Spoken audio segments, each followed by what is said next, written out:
Along with the strikes, the voice continued. The voice of hatred continued. I can't stand you. I can't stand you. I can't stand you. I can't stand you. I can't stand you. I can't stand you. I can't stand you. Kanburo. Sorry. Out loud again. I apologized to Kanbara. Me. I haven't the least bit trouble standing you. Rivals in love though we may be, you and I might not match up at all, but, can't we be friends at all? And Raincoat's kick penetrated my abdomen. Penetrated. It wasn't just that my organs ruptured, but rather, perfectly ignoring my joints and muscles, crushing my ribs and spine, it literally and non-figuratively penetrated clean through my belly so that the heel reached the wall behind me. I was skewered. The damage far outpaced my healing abilities. Zirperp, the leg pulled out. It felt like my entire digestive tract was being tugged out. The whole mess, dragged out in my body, was the deep pit now. Kanbaro is in? Kanbaro? Exceptions.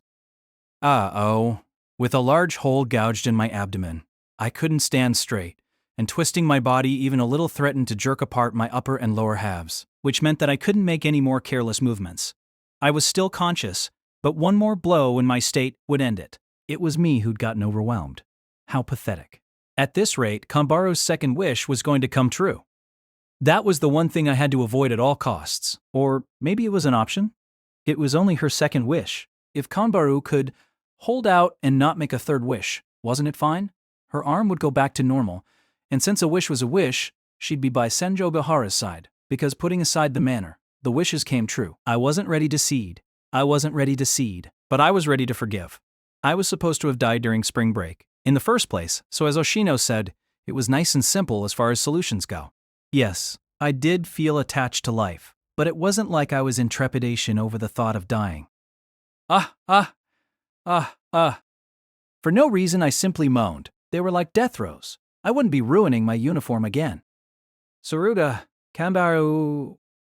That's when Raincoat's combos, which had gone on without a break for dozens of minutes already, ceased. Abruptly, they ceased. It was the opening I'd been waiting for, but I couldn't carry out my plan to pin down Raincoat. There was of course the fact that the damage from the large hole opened in my abdomen seemed inestimably far from healing, and also the fact that my consciousness, which I needed to execute the move, was already fading, but more than that, I too had frozen in place. Probably for the same reason as Raincoat. You seem to be enjoying yourselves. The door to the classroom opened. The door that never would from the inside opened. From the outside, allowing someone to enter, Hitagi Senjougahara, in her street clothes. Looks like you're having fun without me, Araragi. How unpleasant. Her emotionless expression, her flat voice. Confronted with this awful spectacle, she merely narrowed her eyes somewhat. She always appeared without warning. Wearing a pair of jeans with no belt, a tank top in the same color, and a comfy largish hoodie, her hair tied loosely behind her, as if she'd stepped out of her room without changing. Hitagi Senjougahara stood there in her street clothes. Senjougahara. I couldn't speak well with the windhole that had been opened in my abdomen. I had been left without a voice, and it was hard even to call out to her. Why are you here? I wanted to ask her. But I already knew the answer without having to ask. Oshino had called her here, of course. What other answer could there be? But how? He had no possible way to contact her, as if Hitagi Senjougahara would give her cell phone number to Mime Oshino, whom she disliked. There shouldn't have been any opportunity to do so, either. A cell phone? Oh, of course, that asshole, not caring one bit about the sanctity of people's personal info, he'd gone and messed around with my phone in complete violation of my privacy.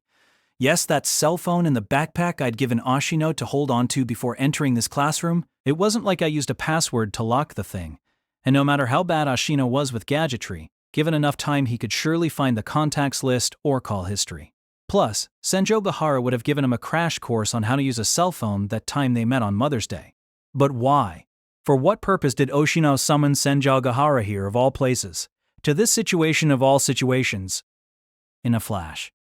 Raincoat leapt backwards, and via a few stops each on the ceiling and walls, moved from one corner of the classroom to the other, diagonally across and far away from me. Why would it do that? One more blow, and the fight would have been over, the wish granted. Was her consciousness as Surubu Kanbaro temporarily suppressing the unconscious she'd provided to Raincoat? Was it thanks to Senjougahara's entry, and if so, had that been Oshino's aim? But how would that serve as anything more than a temporary measure? The rainy devil fed off of a person's negative emotions, and until we got rid of them, nothing would change. This wasn't some old foreign movie, and the power of love wasn't going to solve everything. Why summon Senjougahara when you could come in yourself, Mimoshino? As if she couldn't care less about Raincoat's antics, however, Senjougahara glared at me with cold eyes as I hovered near death's door. They were the eyes of a bird of prey, zeroing in on a kill. So, you lied to me, Araragi. What? You duped me, saying you ran into a telephone pole and also kept this stuff about Kambari secret. Didn't we promise when we started dating? We said we wouldn't do that. About aberrations at least, we wouldn't keep any secrets from each other. Ah, well, that was true. I hadn't forgotten or anything. You deserve to die 1,000 times over. A chilling smile spread across Senjougahara's face. An enormous mass of fear, like I'd never felt even while Raincoat was beating me senseless, shot through my body like a bolt of lightning. Scary? Damn. She was scary. What was she, Medusa? How did she muster such a gaze, against her boyfriend no less? And wait, really? She was telling me this now, in this situation, with me in the state I was in. But, Araragi, I guess you already did die 1,000 times. With the door still flung open, Senjougahara sprang off her back foot toward the corner, where I huddled. I might let you off the hook this one time. Raincoat immediately reacted to Senjougahara's advance, and likewise began dashing toward me. Out of nowhere, Hitachi Senjougahara and Tsuruga Kanbaru were having a foot race in lieu of the one they never did in middle school. In a straight line, Raincoat was about twice as far from me as Senjougahara, mathematically speaking, but the former track team star had a 2-plus-year gap in her resume, while Raincoat was now drawing on Kanbaru's leg strength was the devil itself. The first one to get to my immobile form was, of course, Kanbaru. Raincoat took the opportunity to wind up its left fist, ready to deliver me a final blow, but Senjougahara belatedly arrived to stand between it and me. Watch out. But I wasn't even allowed the interval to think that. A moment before impact, Raincoat was knocked away. Knocked away? Who could possibly do that, the way Raincoat was now? Not me, and Senjougahara even less. Then the sensible view was that, rather than being knocked away, Raincoat had leapt back of its own accord, even if it did clumsily end up supine in the process. I was dumbfounded. That move, what was up with the unnatural move, as if Raincoat feared getting Senjougahara mixed into this, as if it eschewed hurting her above all, Tsuruga Kanbaru's conscious mind must have no. That would be far too convenient. Aberrations are consistent. They are rational to the bitter end. It's just that the rationality doesn't always make sense to humans. But in this case... Araragi, knowing you, I bet you thought like an idiot that your death would solve everything. Don't kid yourself. Your feeble self-sacrifice is totally uncalled for. If you died, how would I not do anything in my capacity to kill Kanbaru? I told you that once, didn't I? Are you trying to turn me into a murderer? She'd seen through me. Oh boy, what a devoted woman. I couldn't even go and die cheerfully. A wholehearted, twisted love. What infuriates me most of all is that you'd have thrown yourself into this even if your body weren't that way. If you were being so stupid just because you could ride your immortal body through it, then I might as well tell you to do as you please, but you went with the flow like there was no choice and end up looking like this. I don't know what to say. But, coming from you, I guess I don't mind unsolicited favors and needless interventions and counterproductive meddling. Without gracing me with another glance to the very end, Senjougahara took a steady step toward Raincoat's collapsed figure. Still on the floor, Raincoat began to crawl backwards as if it were terrified of her. As if terrified. Why? Come to think of it, faced with it now, it had been the same way last night. Raincoat had blasted me away, then suddenly disappeared. That was because Senjougahara had shown up with the envelope I'd forgotten. But why should her entry usher Raincoat's retreat? It seems so unnatural when you thought about it. A human street slasher or thrill killer might, but an aberration wouldn't care about witnesses. And, anyway, Senjougahara couldn't have presented an obstacle for Raincoat given its mighty left arm. So then, why did it run? Because the person who came on scene was Senjougahara? What did that mean? Was it really the power of love? Did Tsuruga Kanbaru's feelings for Senjougahara outclass the devil? Conveniently enough. Could earnest thought brush aside aberrations, the world itself, and open up a circuit to the heavens? No, that wasn't it. Right. The thought. Even after Kanbaru had made her second wish to the rainy devil left hand, turning hers into a beast's. It still took 4 days for it to activate. That was because she just barely managed to suppress her hateful thoughts toward me. Her stance that you fulfilled wishes on your own suppressed the devil's violence. The stance that had grown firm roots in her over the 7 years since her first wish. Ashino had laughed and called it patently ridiculous, but not in the conventional sense.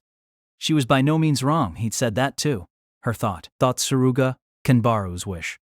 The rainy devil sees through us to find our darkest emotions. It sees and reads what's on the back. It sees the flip side of our wishes. You want to run faster because you hate your classmates. You desire to be by Senjougahara's side because you hate Koyomi Araragi. But that was just the flip side. Just as the front has a back, the back has a front.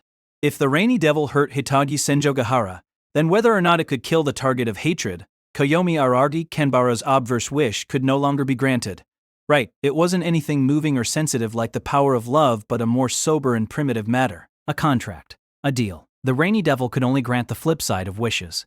But that didn't mean it could neglect the top side.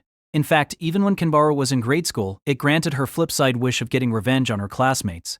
But in the end, her top side wish of wanting to become faster came true as well. It properly came true, apart from that whole causality.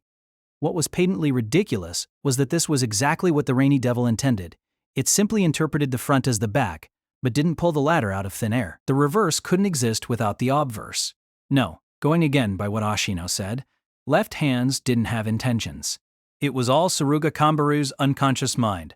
It established the causality between an obverse and a reverse side that never intersected, as a contradiction.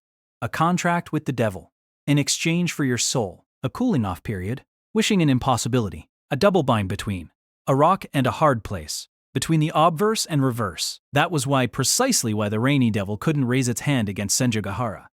That was the contract. That was the deal. As long as Senjougahara shielded me, it couldn't raise a hand even against me. The hated me. It couldn't raise that left hand against us. If one method was for me to overwhelm the devil and make it impossible for the flip side wish to be fulfilled, then there was also another which was to make it impossible for the top side wish to be fulfilled. And now, Senjougahara even pledged in front of the devil that she'd kill Kanbaru if I died. Claiming ignorance was not an option.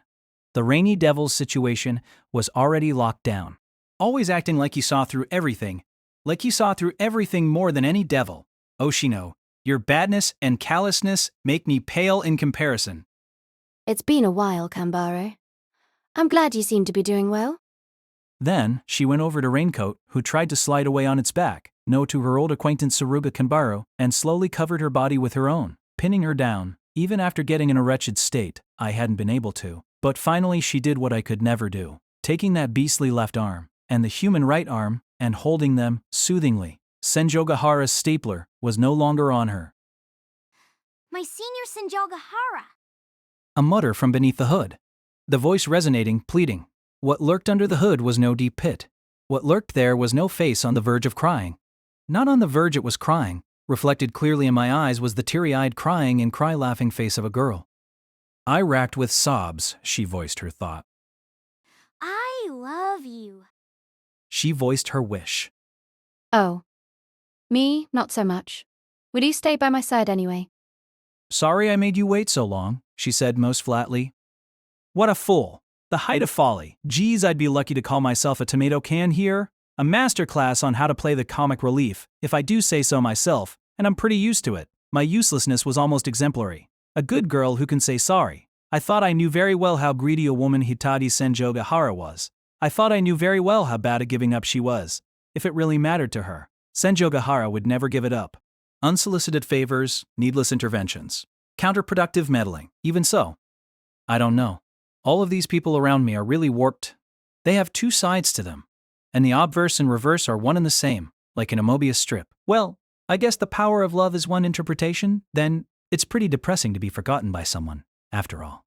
Thinking such thoughts, waiting for the large hole in my stomach to close up, I just decided to watch, without wisecracking the sapphic spectacle unfolding before my eyes. If I were Oshino, I would have put on nihilistic airs as though they suited me, perhaps stuck an unlit cigarette in my mouth, and asked the two of them if something good had happened to them, but unfortunately, I was a minor. The epilogue, or maybe, the punchline of this story. The next day I was roused awake as usual by my little sisters Karen and Tsukihi, and rubbing my drowsy eyes, I prepared to head to Senjougahara's house for an all-day Sunday study session as I'd promised in high spirits, holding out hope that perhaps this was the day I finally got to eat her home cooking. But just as I straddled my commuter bicycle, the only one left in my possession, and opened the gate and left my home, I encountered a bored-looking girl who was stretching in front of a telephone pole for whatever reason. She was in casual clothes, but the combination of the short pleated skirt and the bike shorts peeking out past them made her look mostly the same as she did in her school uniform. It was the star of Naoetsu High, my junior Suruga Kanbar. Good morning, my senior Araragi. Good morning, Miss Kanbaru. Oh, I don't deserve such a formal greeting. Starting with everyday good manners, you're pure quality. Have your injuries healed? Yeah, if anything, the sun is the tough part for me now, but it's not as bad as I thought. That and my healing damage are about even. So, Kanbaru, how do you know where I live? Oh, acting like you have no idea. Are you setting up the scene for me? I used to stalk you. Of course I'd have ferreted out your home address. Her cheerful laughter did nothing to dispel my bewilderment. And is there something you need? Yes, I received a call from her this morning, and she told me to come get you. Oh, let me carry your bag. I oiled up your bike chain too, and if there's anything else you need, don't hesitate to ask. She'd gone past being friends with Senjougahara and was her gopher. While I had no interest in having the star of the school at my beck and call, if the pathologically jealous Senjougahara had assigned such a task to Kanbaru, then was their relationship mended, and was the Valhalla duo back together again, or was I reading too much into it? I probably was reading too much into it. How about a massage before we leave? You say you're fine, but you must be tired. I'm pretty good, I'd have you know. But what about your team? You have practice on Sundays too, don't you? With the exam break looming, you need to hustle. No, I can't play basketball anymore. Huh? It might seem premature, but I'm retiring. Still holding my backpack, Kanbaru showed me her left hand. That left arm of hers was wrapped tight in a long white bandage up to her elbow. You could tell nonetheless that there was something slightly off about its length and shape. It was all so half-baked. The devil left, but in the end my arm didn't go back to normal. There's no way I could keep playing basketball. Still, it's powerful in its own way and actually feels quite handy. Give me my bag back, now. What could I say? If only by half her wish had been granted, then that much was only fair, it seemed. Nadeko Sengoku was my sister's classmate.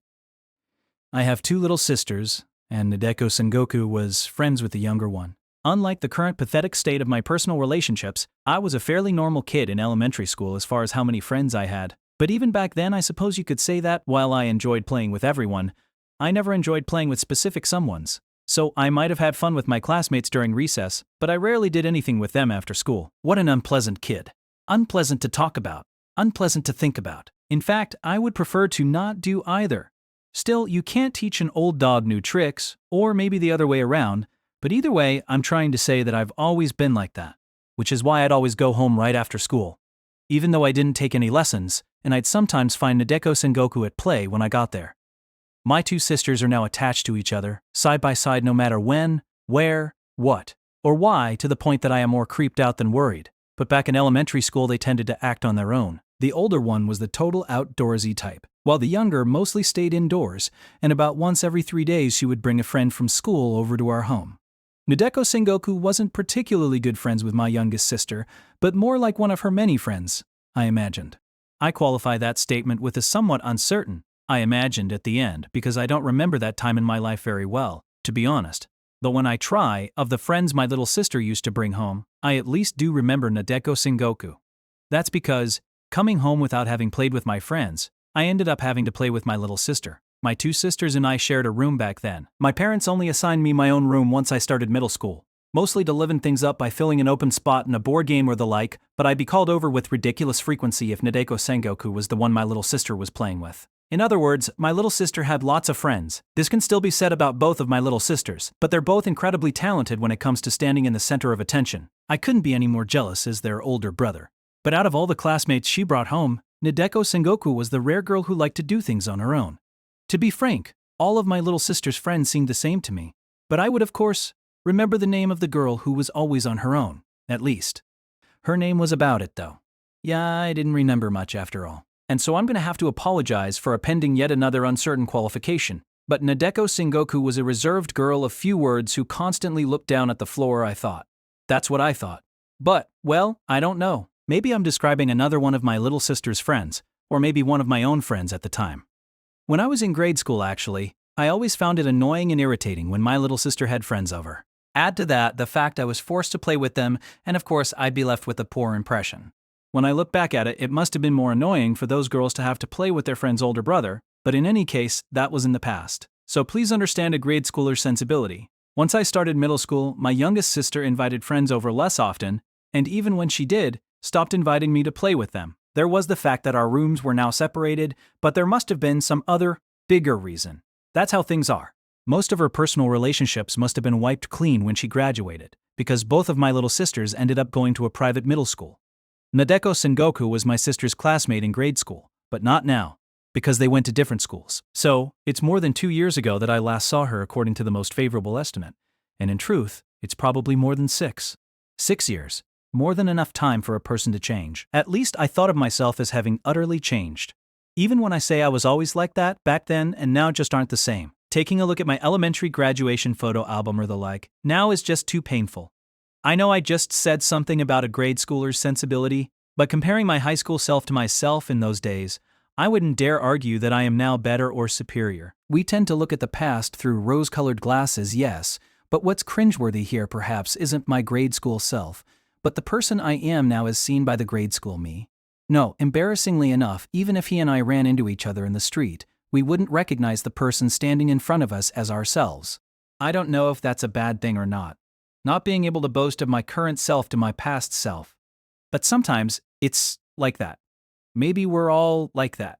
Which is why when I met Nadeko Sengoku again, I didn't realize it was her. It took some time for me to remember. If only I'd noticed immediately, or even a little faster. If I'd noticed that she was entwined with a snake, perhaps this story wouldn't have ended the way it did. A poignant thought, but it's not as if my regrets mean anything either to her or to the aberration. To start this story off with its conclusion, it seems as though Nadeko Sengoku, a friend of my little sister's whom I barely remembered, ended up a unique someone that I could never forget. I'm sorry I made you wait. My senior Araragi. June 11th, a Sunday. I'm not sure if jockish is the best way to put it, but at 10:55 a.m., exactly 5 minutes before we'd agreed to meet in front of the main gate of our school Naotsu High, Tsuruga Kanbaro, the former star of the basketball team and 1 year my junior, came dashing and unable to stop, jumped, sailed easily past my head, landed, turned, and spoke those words with a fresh smile on her face and her right hand in front of her chest. I realized that I wasn't particularly tall for a high school student, but I'd never considered my height a non-issue that a girl shorter than me could clear with a scissors jump. It seemed like I had some reconsidering to do. No, I just got here myself. I haven't been waiting. Being so transparently considerate just to avoid causing me undue mental stress testifies to your good nature. You're just born magnanimous. The likes of me can only take 3 steps back and look up to take in all that you are. I'm truly stunned that you'd move me with your largeness within a mere few seconds of seeing you. Seems like I have no choice but to spend all the respect I can muster in my lifetime on you alone. Good heavens, I think I nearly resent you for that. She was the same as ever, and hey, don't go around calling people transparent. The best response to casual kindness is to feign ignorance, okay? No, I really did just get here, and in any case, you came early too. There's no reason for you to apologize. I won't have any of that. No matter what you say, the fact that I wasn't here before my senior is cause enough for an apology. I think it's an unforgivable sin to waste the time of someone above you. I'm not above you. You're a year ahead of me, so you are. True, but that was just a matter of age. Or how tall we were, I guess. Physically speaking, I was above her. Not that she couldn't easily leap over me, though. Tsuruga Kanbaro, a second year at Naotsu High. She was our ace basketball player until just a month earlier, and her name was known across the whole school as its biggest celebrity and star. Whether she wanted to admit it or not, it was her who had led our private prep school's weak little sports organization to the national tournament the same year she joined it. She was a frightening junior, and a half-assed washout third year like me would normally be unable to so much as speak to her, or even step in her shadow for that matter. Just the other day, she gave her position of team captain to one of her juniors because of an injury to her left arm. then quit the basketball team early, and it was still fresh in my mind the way the whole school was shaken by the impact of the news. I doubted the memory would ever go stale. Kanbara's left arm. It was still wrapped tight in a long white bandage. Yes, as you can see, I've retired. The only thing I was ever good at was basketball, and now I have nothing to offer the school. So you ought to deal with me accordingly. What do you mean? Deal with you. For all the confidence you seem to have, your self-esteem can be weirdly low. What you've done for the basketball team won't go away just because you're retiring early. Guilt over her early retirement wasn't exactly it, but then again, it seemed unreasonable to expect her to stay the exact same after all that happened to her. Personally, though, I did wish that Kanbar wouldn't be so self-deprecating. Thanks! I couldn't appreciate your concern more. I'll gladly take those feelings into consideration. Take the words into consideration, too. Okay, why don't we get going? Yup. She said, before scurrying over to my side and taking my open left hand into her right in what could only be described as a natural motion. She didn't hold my hand as much as wrap her fingers around mine. From there, she pushed her body into my arm, sticking to me like she was about to embrace me. Her chest was right around my elbow because of our height difference, and the delicate nerve-dense area of my body was beset by a sensation like mashed potatoes. No, I think the usual comparison is to marshmallows. Wait, what? Did I voice that stupid monologue out loud just now? No, you didn't. Don't worry, I only heard it telepathically. That'd make it an even bigger problem. Everyone around here must have heard it then.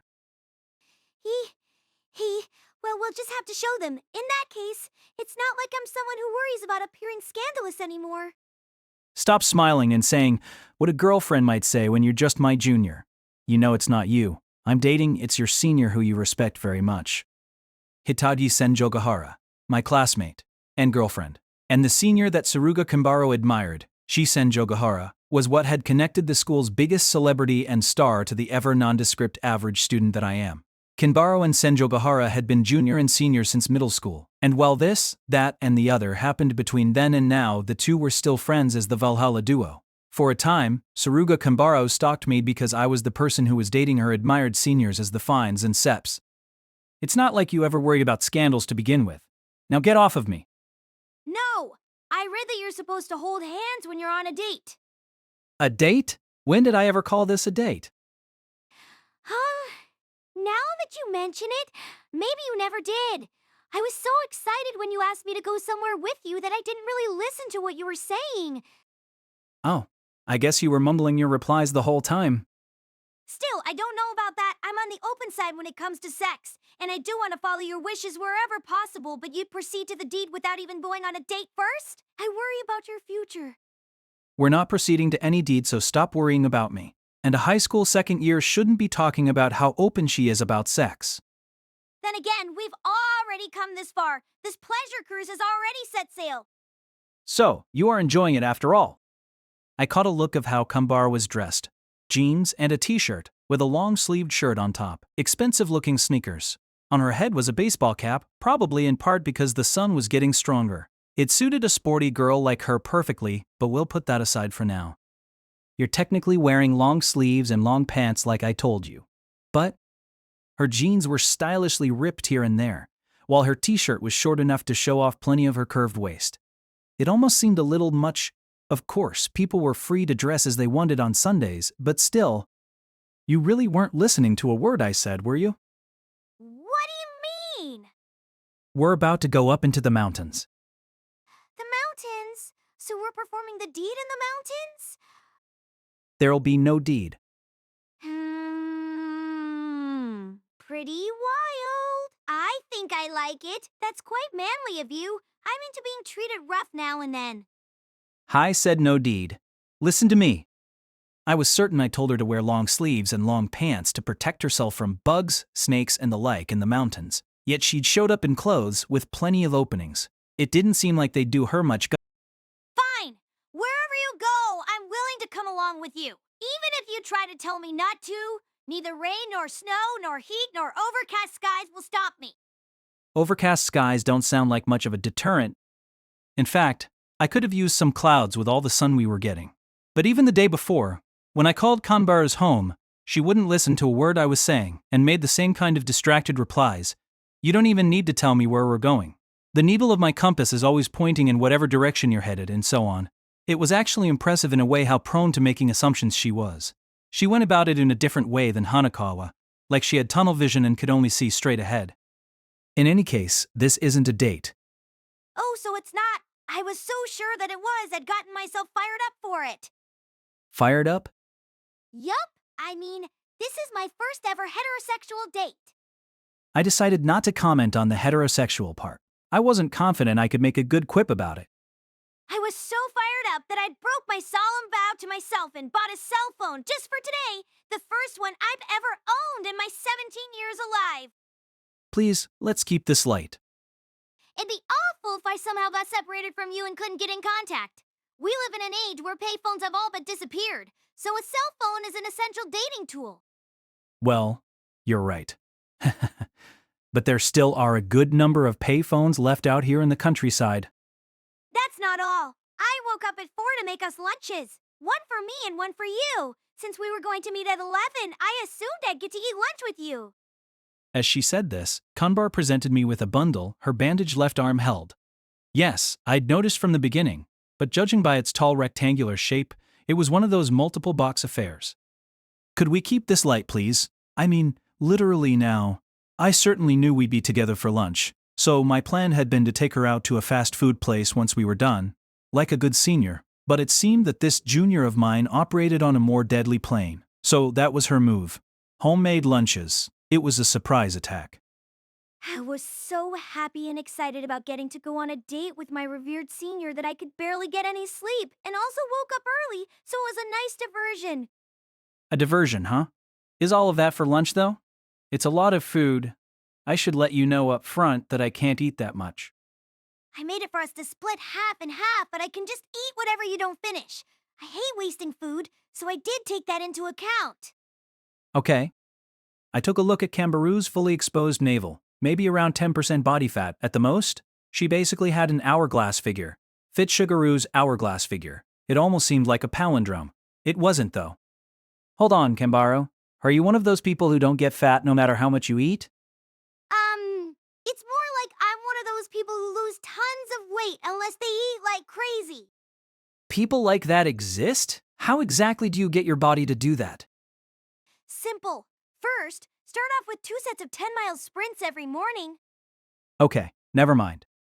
So that was it. What she considered a normal amount of exercise was on a different level. It seemed that Tsuruga Kanbara was still making sure to work out every day even after her retirement from the basketball team. Impressive. It made perfect sense, though. She might have claimed she quit because of an injury to her left arm, but the truth lay elsewhere. But it looks like it was all a waste, so it wasn't a date after all. I was really looking forward to it, too. I feel like an idiot the way I went off and got myself excited for nothing. I'm red with embarrassment. My dreams were too big for reality. It seems so obvious that a noble senior such as yourself would never bother dating a fool like me. I couldn't have been any more conceited. I'm sorry to have troubled you with my wild assumption. Well, this cell phone and these lunch boxes are pointless now. They're just going to weigh us down, so I'll toss them somewhere. Wait here just a minute. I'll change into a tracksuit real fast. Actually, this is a date. I lost. Such a weak man. Today was a date after all, Kenburo. Yeah, I just remembered I was, really looking forward to today too. Hooray, I finally get to go on a date with Miss Kenburo. Okay, so hold on to your phone and those lunches. You don't need to change your clothes either. Really? Oh, she looks super cute. I'm glad. You're very kind. Yeah, though I have the feeling my kindness is going to be my downfall one of these days. I was going on a date with Kanbaro, Senjougahara's junior, before I ever went on a date with Senjougahara herself, my girlfriend. I doubted she'd count this as cheating given how unusually lenient that tsundere girl was with Kanbaro, but it was still undeniable proof of how weak-willed I was. Also, we were still holding hands the entire time we were having this conversation, our fingers still entwined. I made a sly effort to disentangle them, but we were locked tight, as if our hands were in a rugby scrum. It felt like my hand was a piece in a wire puzzle, or the victim of a submission hold, like a snake had wrapped itself around it. Still, Kanbaru, button up that shirt you're wearing on top. You have to agree that bearing your navel is a bad idea when we're going into the mountains. As far as those distressed jeans, well, I guess you'll be fine with those as long as you're careful. Okay, as you wish. Kambara followed my instructions and buttoned up her long-sleeved shirt, hiding her curved waist from sight. I had to admit that a small part of me regretted it, but I knew I shouldn't be having such wicked thoughts about my girlfriend's junior. Now let's get going. Oh! Now that you mention it, are you going to be walking today? Yeah. We're heading to a mountain. I don't know where I'd be able to park a bike, plus I can't afford to have my only bike stolen. The mountain bike I'd used for trips had been smashed to smithereens, after all, thanks to a certain someone's left arm. Not that I'd say that to her since it could only come out sarcastic. It's not like this is much of a trip. Look, you can even see where we're going from here. That mountain over there. As I said this, I suddenly remembered something. When I'd first started to speak to Kanbaru a month ago, she was so averse to touching the body of the boy dating her idol Senjougahara that she declined to ride on the back of my bicycle, opting against all common sense to run alongside me as I pedaled, and now that same girl was holding my hand, wrapping her fingers around mine and shoving her chest into my body. He, my senior, Harari, my senior, Harari, my senior, Harari, tilde. Kanbaru wore an innocent and bashful grin and nearly skipped down the street. Well, hasn't she grown attached? She's even humming to herself. By the way, Kanbaru, I've always meant to tell you this, but could you stop calling me your senior? Huh? Why? I call you my senior because you are my senior. I couldn't imagine calling my senior anything but my senior. Well, there's a lot of other things you could call me. Like my senior Kesanoma. Don't change my name. No, the other part. Plus, Kisenima was a place name. I'm talking about the my senior part. It's so stiff and formal. Please don't say that. Stiff and formal is exactly what I want to be. Okay. Well, sure, I suppose I am your senior, but it just sounds too serious. And my senior, Araragi, is a mouthful like my full name. My full name is Koyomi Araragi, 7 syllables. The same as my senior, Araragi. Huh. Should I call you Mr. Araragi in that case? I guess that's one solution. But I'm only a year older, so I don't think there's any need for you to be so proper and uptight with me. And I feel kind of weird about being called Mr. in the first place. There's a grade school kid I know who always calls me that, but in her case, she speaks in this weirdly polite manner. Her personality couldn't be any worse, though. That reminded me. I hadn't seen Hachikuji lately. That made me feel kind of lonely. Kanbaru, I know a lot happened between us over Senjougahara, but I'd like us to treat each other more like equals. I see. I'm glad to hear that. Then again, I'm not sure I'm on even ground with our school's biggest star. Oh, don't be ridiculous. Nothing could ever make me happier than being with you like this. Getting to know you makes me nearly as happy as reconciling with my other esteemed senior Senjougahara. If there's anything about you that I'm dissatisfied about, it's that I didn't meet you sooner in life. Uh-huh. She really did have low self-esteem. I could understand why, though, considering what I'd learned a month ago. She had a lot going on, too. So, I'm getting the sense that it would be okay for me to refer to you in a more intimate way than my senior? Yeah, you can call me whatever you want. All right, Koyomi. Only my family calls me that. And Koyomi, you can call me Saruga. You're going on again, like we're an item. And why do these milestone events keep on happening between me and my girlfriend's junior? Even Senjougahara still calls me Araragi. Do you have any idea how much of a leap you just made? Why are you still calling me that then, Saruga? The dashing knight of lightning, Koyomi. And now you're sticking some weird slogan on my name? My grandfather gave me my name. Stop messing around with it. There's nothing dashing or lightning-like about me. And I'm not a knight either. And that's like twice as long as my full name anyway. You're losing sight of our initial goal here. The last hero of our century, Koyomi. The last one this century? Isn't that a little premature? Well, in any case, I can't bring myself to address my senior casually, so Koyomi is out. I don't feel comfortable not using a title, but if the slogan is too much, can we try a nickname? A nickname? Her sensibility could be a little off the mark, or more like off target. I couldn't imagine her giving me a proper nickname, but then again, you never know. Fine. Then try coming up with something. Yup. Kanbaro closed her eyes for a bit as if she were deliberating. A few seconds later, her head popped up. I thought of one. Wow, that was fast. Hit me with it. Araragi. That's a lot cooler than I thought it'd be. Too cool, in fact. Like she was purposely using a nickname that was too cool for me just to make fun of me. It sounded too edgy to be the nickname of a Japanese high school kid. I took the bottom half of Araragi to come up with it. So I gathered. But shouldn't nicknames be a little softer and more charming? You have a point. In that case, we can take a bit from Araragi and a bit from Koyomi to get... To get? Ragiko. Now you're obviously making fun of me. Don't be shy, little Ragiko. Go home. I don't need you after all. Ragiko is being mean to me, but I actually don't mind. I forgot. Yelling doesn't work on a masochist. Are you the strongest opponent I've faced yet? I was having fun talking to her. Maybe a little too much fun. I was nearly losing sight of what we were setting out to do.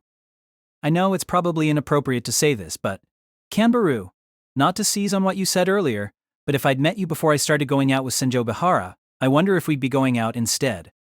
Yes, I was actually thinking the same thing. What if I'd met you before becoming drawn to her? It's so rare for me to feel this way about someone of the opposite sex.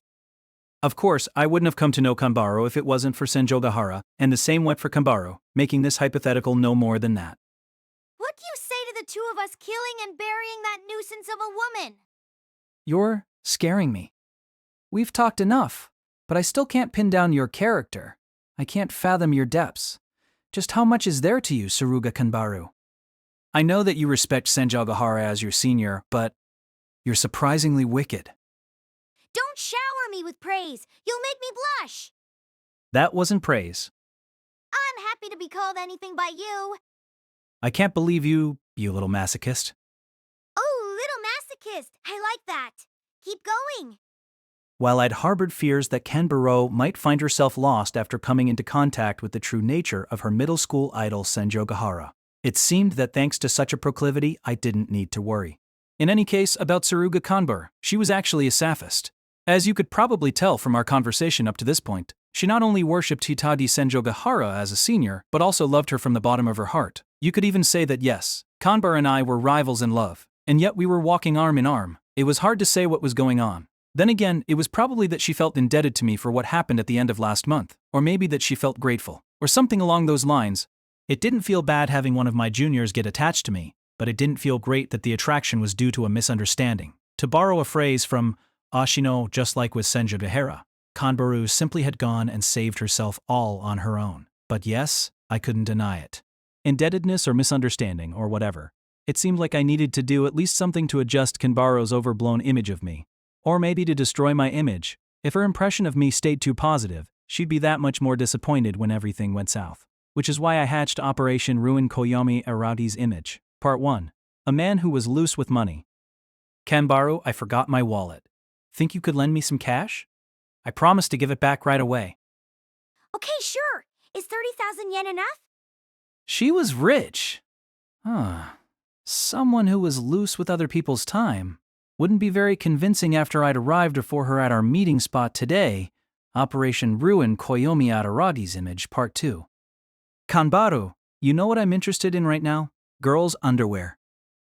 Oh, what a coincidence. Me too. I consider women's underwear works of fine art. I never thought we'd agree on this point. She agreed. Right. I could never hope to match Kanbaro when it came to smuttiness. Wait, no. Regular lechery might be out, but maybe I stood a chance if I went in some strange direction. I'm particularly interested in elementary school girls' underwear. I couldn't agree more. Wow, I always knew you weren't the type to be constrained by what society thinks. You know how to live. My stock rose? Why? Okay. Then it was time for Operation Ruin Koyomi Aragi's Image. Part 3, I was having too much fun with this, and already losing sight of my original goal. A megalomaniac who goes on and on about his dreams. Kanbaro, you're talking to a man who's gonna be big one day. You don't need to be telling me that. In fact, I I think you're already huge. I don't know if there'll be any space left by your side if you get any bigger. NTK. No, this much was to be expected. I needed to keep going. I'm gonna become a musician. Oh, then I think I'll become your instrument. I don't even know what that means, but what a cool line. Her stock had gone up in my ledger. Man, why? What's all this about? You don't need to tell me these things because I couldn't possibly love and respect you more than I already do. Yeah, it's useless. Just as she was happy whatever I told her, she was going to worship me no matter what kind of person I was. I don't get it though. Why do you overrate me that much? Listen to you. Until just now, I'd always thought that there was no such thing as a stupid question, but I stand corrected. It sounded like a cool line to me for a brief moment, but then I thought about it and realized that someone here was just an idiot. I vowed to devote this life of mine to you, not because you helped mediate between me and her, but because I think you're worthy of that kind of vow. A vow, you say? Yes. I thought I'd make my vow to the sun, which never stopped shining upon us and bestowing its gifts, but the thought came to me at night, so I chose the closest street lamp instead. That's the most arbitrary thing I've ever heard of? But street lamps shine upon us and bestow their gifts too, don't they? Life would be pretty tough without them. True, but vow to the moon at least. Maybe it had been cloudy. But perhaps I, myself, am not worthy of vowing to spend my life preying upon your good graces. I don't know where to begin with you. But that spelling mistake. Operation Ruin Koyomi Araradi's image was at an impasse. Koyomi Araradi. Saruga Kanbaro. Come to think of it, there's one thing other than Senjougahara that we have in common. Neither of us is human. Well, actually, both of us are mostly human. Only Koyomi Araradi's blood, Saruga Kanbaro's left arm. Each is something other than human. No small part of my blood is a demon's and Kanbara's left arm is altogether that of a monkey. Just as I grew out my hair to hide the fang marks left on my neck by a vampire, Kanbara hid her monkey's left arm by wrapping it in a long bandage. That's the real reason the once bright and shining star was forced to retire from the team early. What else could she do? There's no playing basketball with a monkey's arm. Both Kanbara and I had gotten ourselves involved with aberrations. And speaking of aberrations, Hitagi Senjougahara, my girlfriend and Kanbaro Sr., had also encountered one. For me, a demon. For Kanbaro, a monkey. For Senjougahara, it was a crab.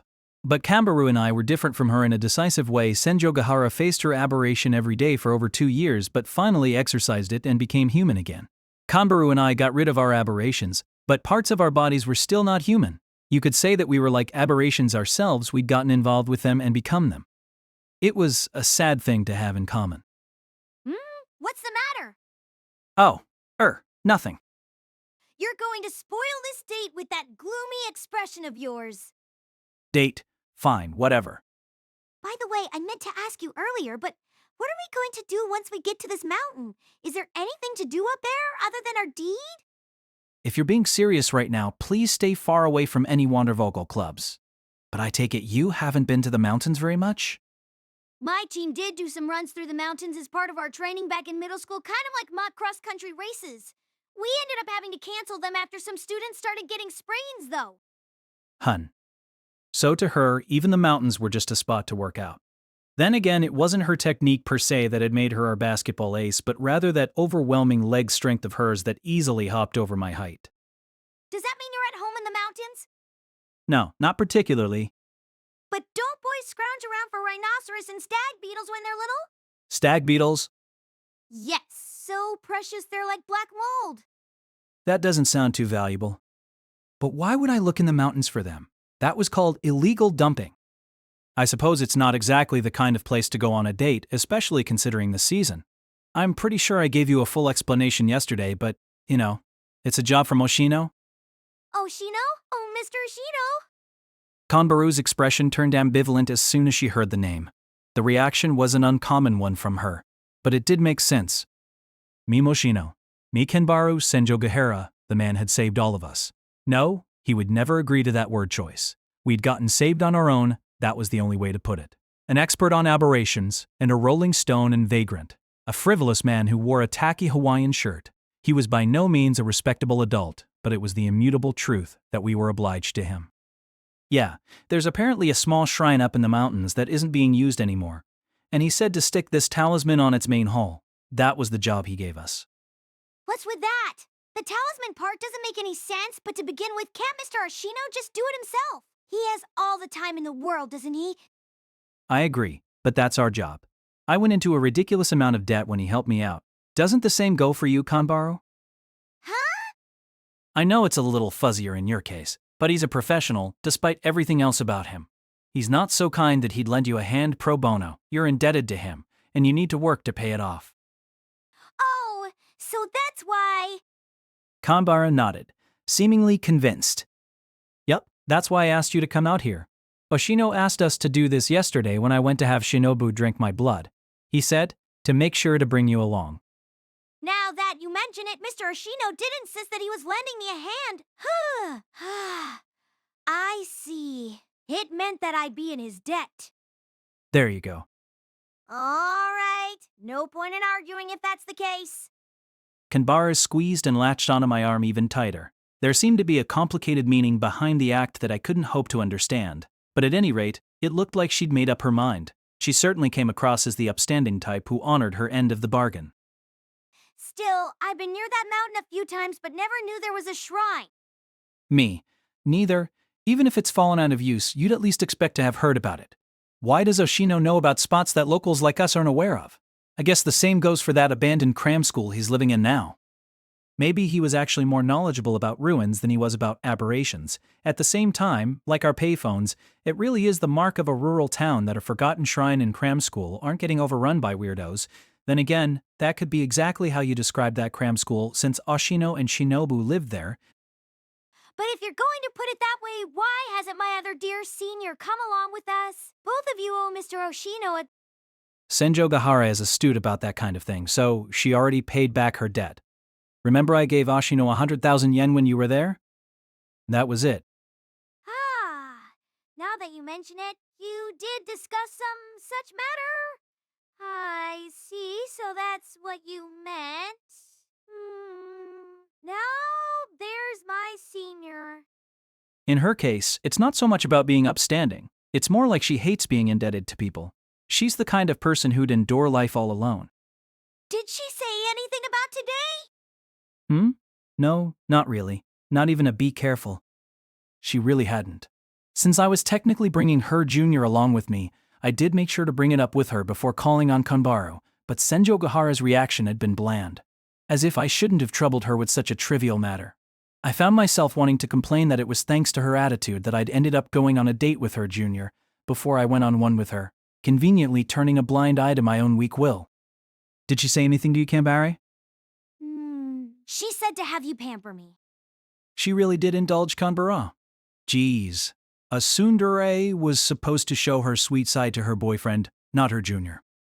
She told me something else. If Araragi tries to lay a finger on you, don't hide it from me but report it right away. He can choose between being buried in the mountains and becoming fish food, whichever he hates more. Whichever I hate more? She was merciless. But, well, it did seem like Kitagi Senjougahara was heading in the right direction. She'd encountered an aberration before entering high school, and apparently she'd thrown everything away, given up on everything, so this meant she was getting back to where she used to be. For someone who'd endure life all alone, learning how to interact with others couldn't be a bad thing. I was actually glad to see it. Since she was human, that was good. Oh, right, Kanbari. Talking about Senjougahara reminds me. It's her birthday soon, isn't it? Yes, July 7th. Sounds like you don't need to check your calendar for that one.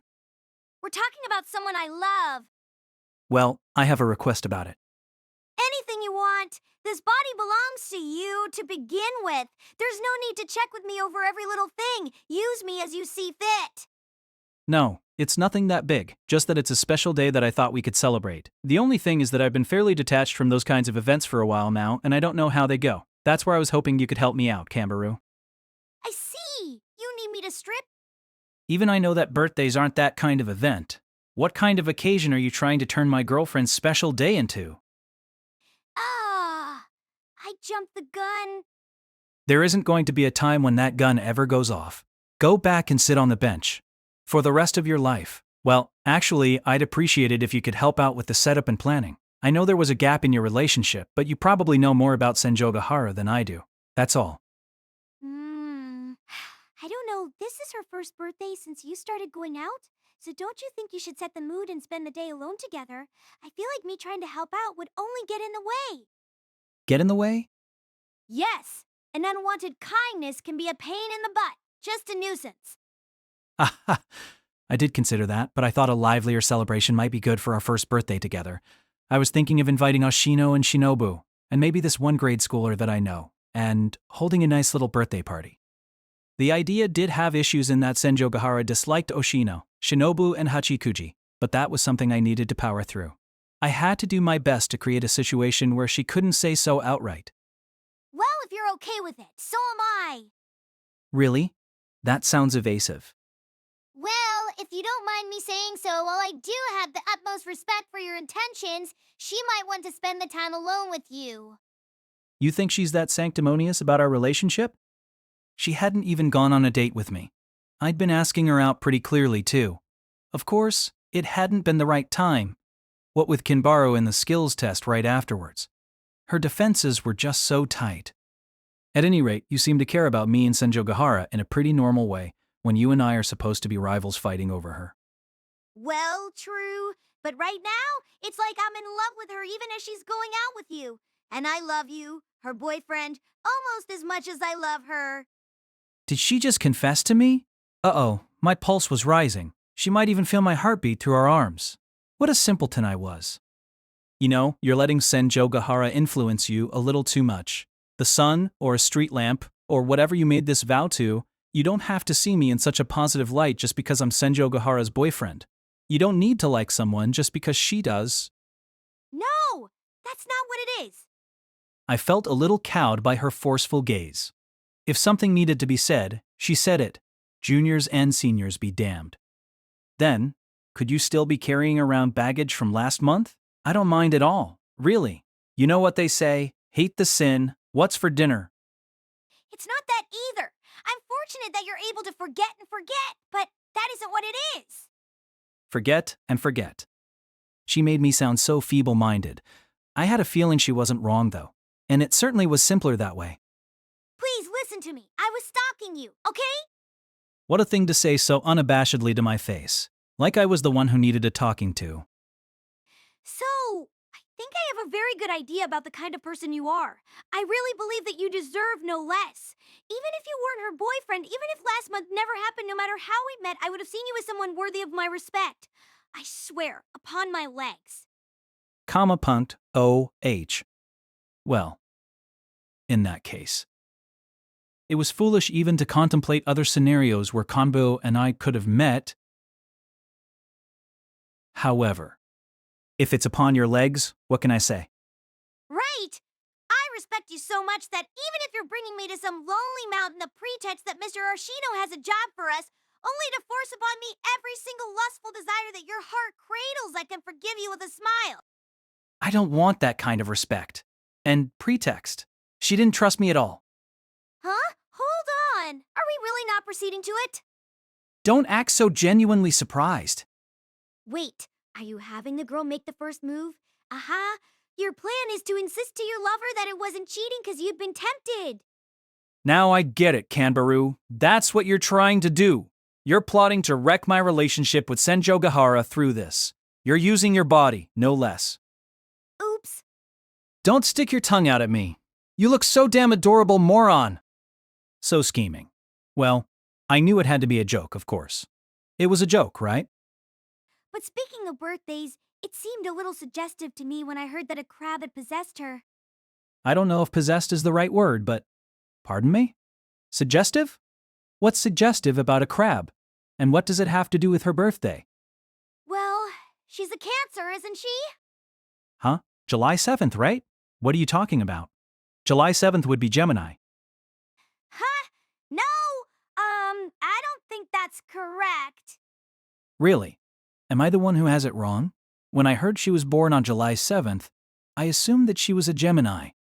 I remembered it well because I thought then that Senjougahara having an identical twin with the same personality would suck to high heaven.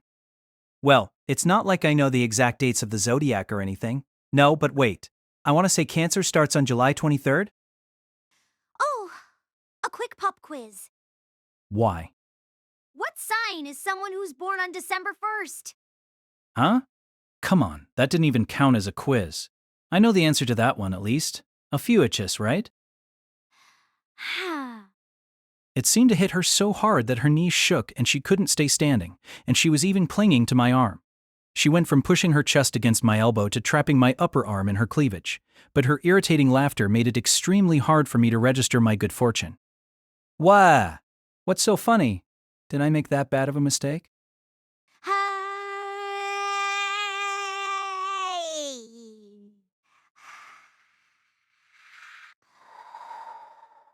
Ophiuchus! Ha ha! So that's what it was. Right, I understood now. July 7th was Cancer in the 12-sign zodiac. That was a good laugh. 5 years worth. Kambaro finally raised her head. There were tears in her eyes. I understood why she might have found it so funny, but she'd laughed at me way too much. Okay, let's go. Lil Aradico. You're openly treating me worse. All of that respect you had for me as your senior gone. This actually hurts pretty bad. Oh, my mistake, dear Senior Aragi. Cover for me as thanks for making you laugh that much. Cover? How? When you sounded so sure. To begin with, why are you even using the 13-sign zodiac? I mean, what can I say? Didn't we switch from a 12 to a 13-sign zodiac a while ago? We tried, but it didn't spread and people gave up on it. How could my esteemed Senior Aragi not know that? Maybe that was right around the time I stopped caring about astrology. Okay, so it never caught on. I guess aberrations are the same. You could have the most terrifying ghoul or ghost imaginable, but it never existed if it didn't catch on. No, I don't think it's anything so deep. I wonder what Ophiuchus is, anyway. It's a summer constellation with the alpha star Ras Al Hague. It's well known for containing Bernard's star, which has the largest proper motion of any fixed star. No, I'm not talking about the stars themselves. I'm wondering why it has that name. Does it have to do with snakes or something? I want to say that it represents the master physician Asclepius from Greek mythology. He's grasping a snake in the constellation, which is why it's known as Ophiuchus, or the serpent bearer. Huh. Kanbaru, I'm surprised you know all that, both about the stars themselves and the constellation. Do you actually know a lot about stars or something? Does it seem unlike me? To be honest. I wouldn't go so far as to say I know a lot about them, but I do like looking up at the night sky. It's a simple one, but I also own a telescope. Twice a year, I go to a stargazing event they hold at an observatory in another prefecture. Huh. So not just a planetarium. Experience over knowledge, huh? I like planetariums too, but those places don't have shooting stars, do they? Fixed stars and constellations are nice, but I prefer fleeting shooting stars. I see. How romantic. Yes! I hope that someday soon Earth becomes a shooting star too! Is humanity going to be all right? I couldn't believe her. Where was the romance in that? That was a disaster movie. And it looks like we've arrived after all of that talk. There should be stairs around here, according to Oshino. Oh, there they are. Well, more like a game trail. A roadside mountain. I didn't know its name. Oshino didn't either. I should say the road had been paved to bypass the mountain, but branching off from the sidewalk toward the peak were steps, or at least their traces. Well, actually, you could still call them steps. I'd heard that our athletic teams came jogging all the way here, as Kambar mentioned too, but I doubted any of them took these stairs up the mountain. It was overgrown with foliage, and if I hadn't known in advance, I probably wouldn't have noticed or recognized them. And so, a game trail. No, I saw signs of trampled grass when I looked closer. Footsteps. So the stairs weren't totally unused. But then, whose tracks could they be? If I remembered correctly, Oshino hadn't even approached the shrine, so they couldn't be his. He also said the shrine was already out of use, so it couldn't be anyone who worked there. Was it overrun with weirdos? Unlikely. I looked at the girl attached to my left arm. Her guard was always so low, just like Nell, but she was such a cute girl. Would she be okay? If there were weirdos who were textbook cases of weirdos up there, I could protect her only so well alone. Some vampire blood still coursed through me, but that merely improved my metabolism and healing anyway. Balkan, my junior. What is it, Radiko? Your left arm, how's it feeling? Huh? What do you mean? Well, I was just wondering if anything was new or unusual about it. Not in particular. Not in particular, she said. True, she'd been holding that heavy-looking bundle in her left hand without switching the whole time. Like it was nothing, maybe there was no need to worry if having the power of that monkey left arm on top of her base stamina was the new normal for Kanbari. Yup, it's still strong enough that I can shove you down onto a bed with my left arm alone. I'm not really seeing why it has to be onto a bed. Then, strong enough that I could bridal carry you with my left arm alone. It's not a bridal carry. If you do it with one arm, it's more like a bandit making off with a village lass. But I guess I'm fine with that one. Huh, you really are kind worrying yourself over me of all people. I can feel safe in trusting my body and soul to you. Why are you blushing and saying that? Like you're deeply moved. What are you, a mind reader? Stop digging up every little thing that I'm thinking, or I'll have to get out my tinfoil hat. I may not look it now, but I was once our basketball ace. I can figure out most of what people are thinking by looking into their eyes, and we're talking about the thoughts of a senior I respect very much. As your faithful subordinate, I practically have you wrapped around my little finger. Don't have me wrapped around your little finger then. What are you, a femme fatale? All it takes is a look into my eyes? Yikes. I mean, that really does sound like telepathy.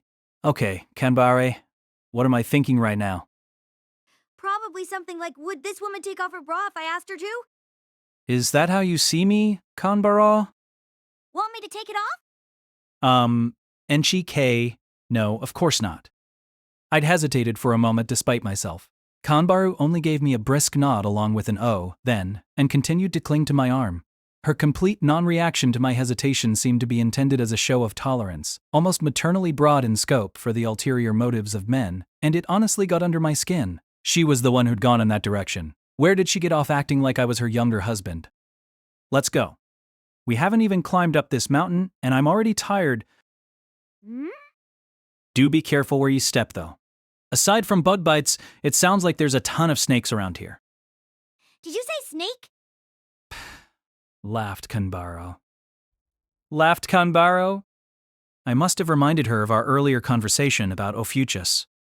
Well, apparently they aren't poisonous. Snakes have long fangs, though, and you wouldn't want to get a bite wound out here. Yours is on your neck, right? Yeah. It's from a demon, though, not a snake. We spoke as we climbed the mountain stairs. Our coordinates hadn't changed much, but the humidity seemed to shoot up the moment we entered the mountain, and it was sweltering. The stairs led to this shrine, according to Oshino, but I hadn't asked how high up it was. I didn't imagine it was actually on the summit, but that would be okay. It wasn't that tall of a mountain. My left arm, Mr. Oshino told me it should heal by the time I'm 20. What? Really? Yes! Well, only if I don't do it again.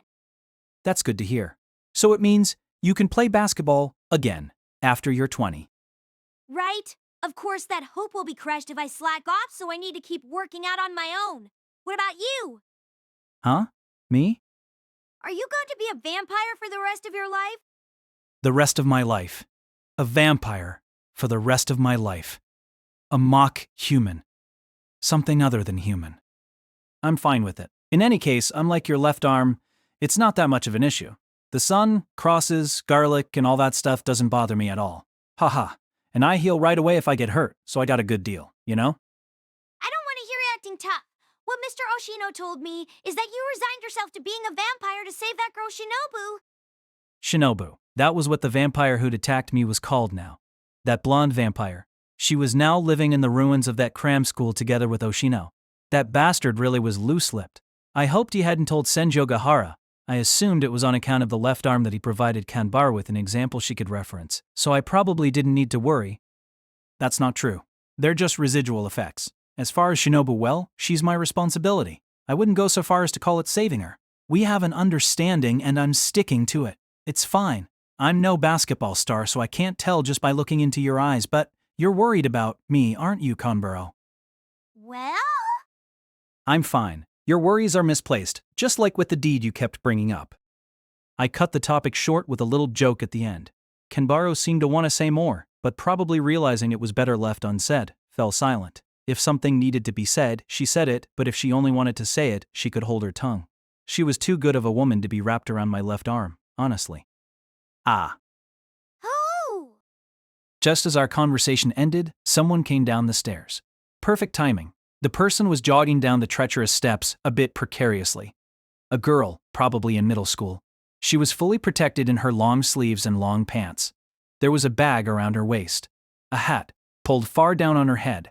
I was very unsure if she could see in front of her, and even if she could, she was running down the stairs looking only at her feet, so a couple of false moves and she might have collided with us head on. It was a good thing that Canberra and I had just hit a pause in our conversation. We noticed her quicker than we normally would have and shifted to one side of the stairs to dodge her. The moment she passed by, she looked at the two of us and, seeming to notice us for the first time, made a startled expression, and just as soon, began descending the stairs at an even faster pace. Her figure was out of sight before we knew it. She'd sped up so much that I expected her to trip and fall at least twice before she reached the street. There was something about the girl. It was like I'd seen her somewhere before. Or maybe not. What's the matter? Oh, nothing. Well, I didn't expect to run into someone on this mountain trail. I didn't want to say it in front of you, but I was convinced we were on a road to death. She was pretty cute, too. You said the shrine isn't being used anymore, but maybe some people still visit it after all. A girl like that, though? Faith knows no age.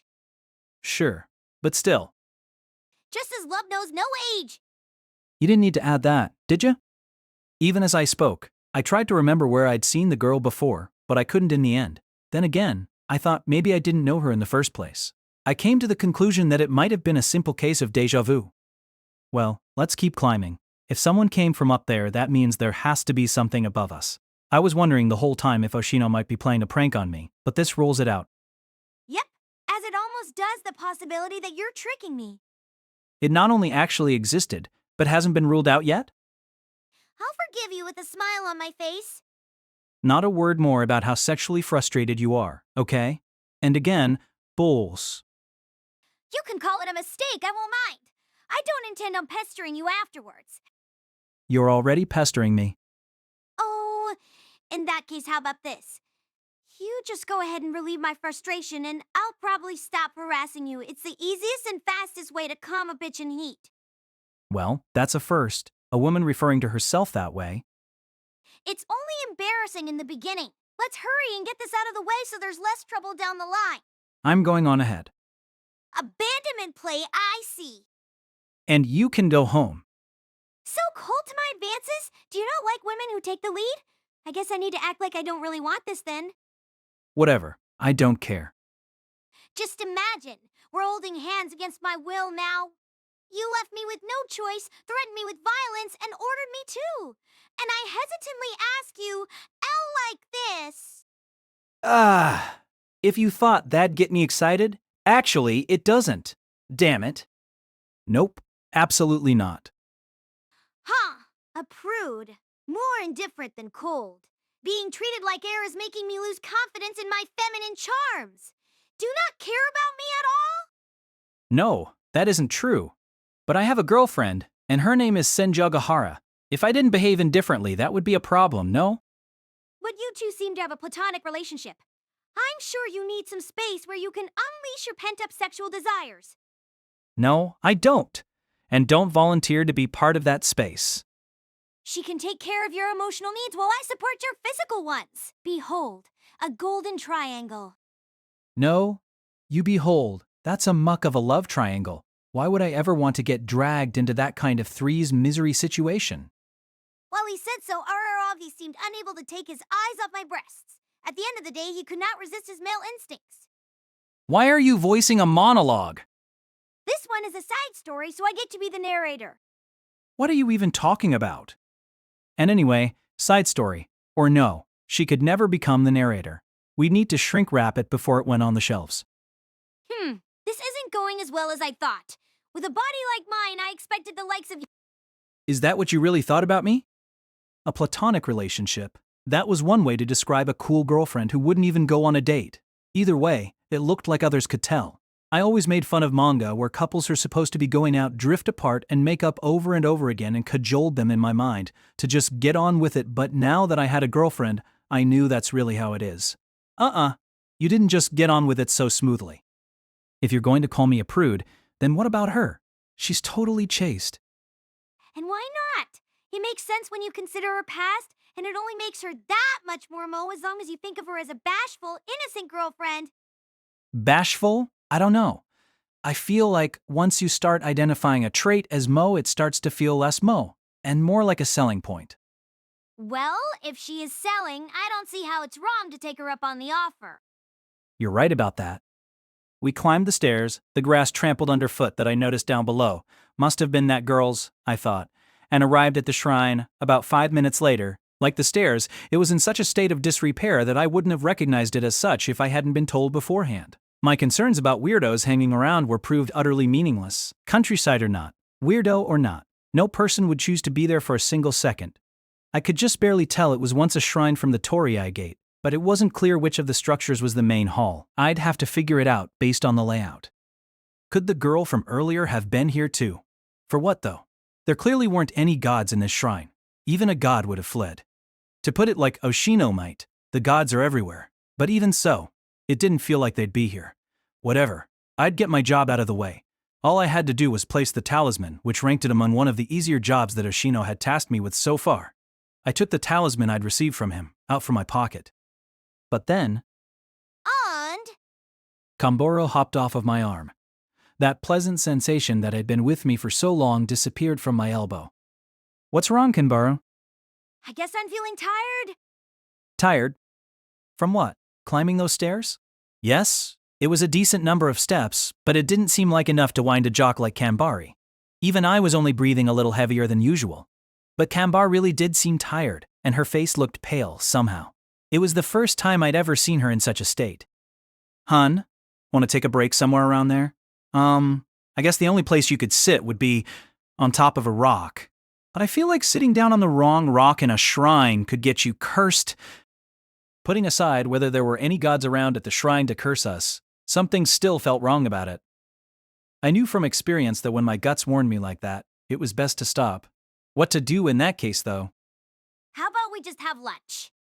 Lunch? Yes, it might be an impolite request and a breach of etiquette for a junior to suggest that we eat, but when I don't feel well, it usually goes away if I fill my tummy up with food.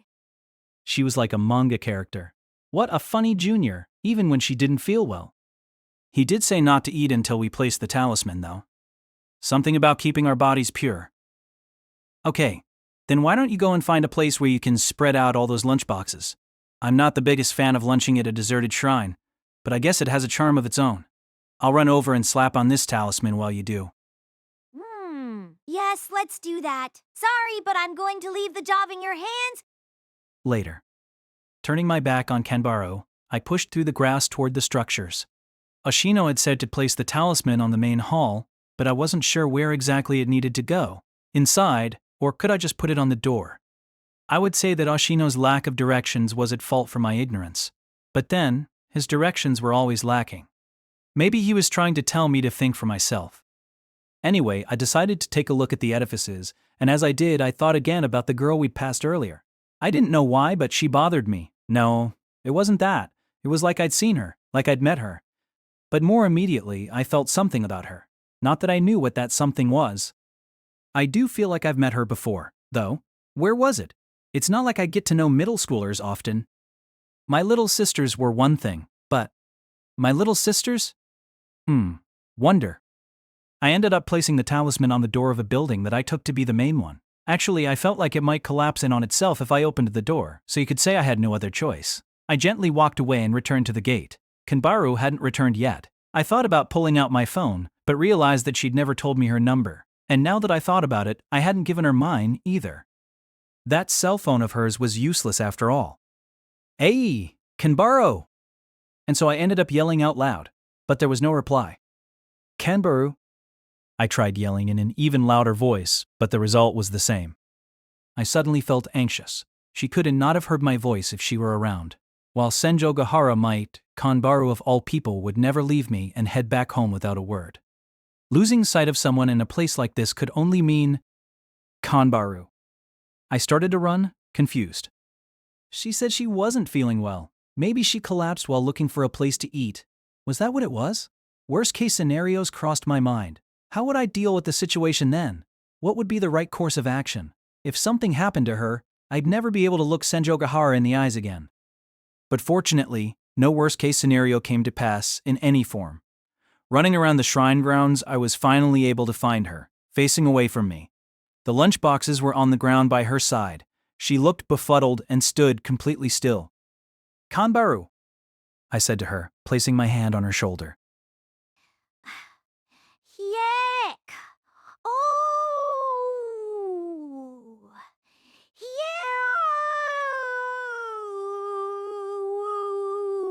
Ew! It's just you.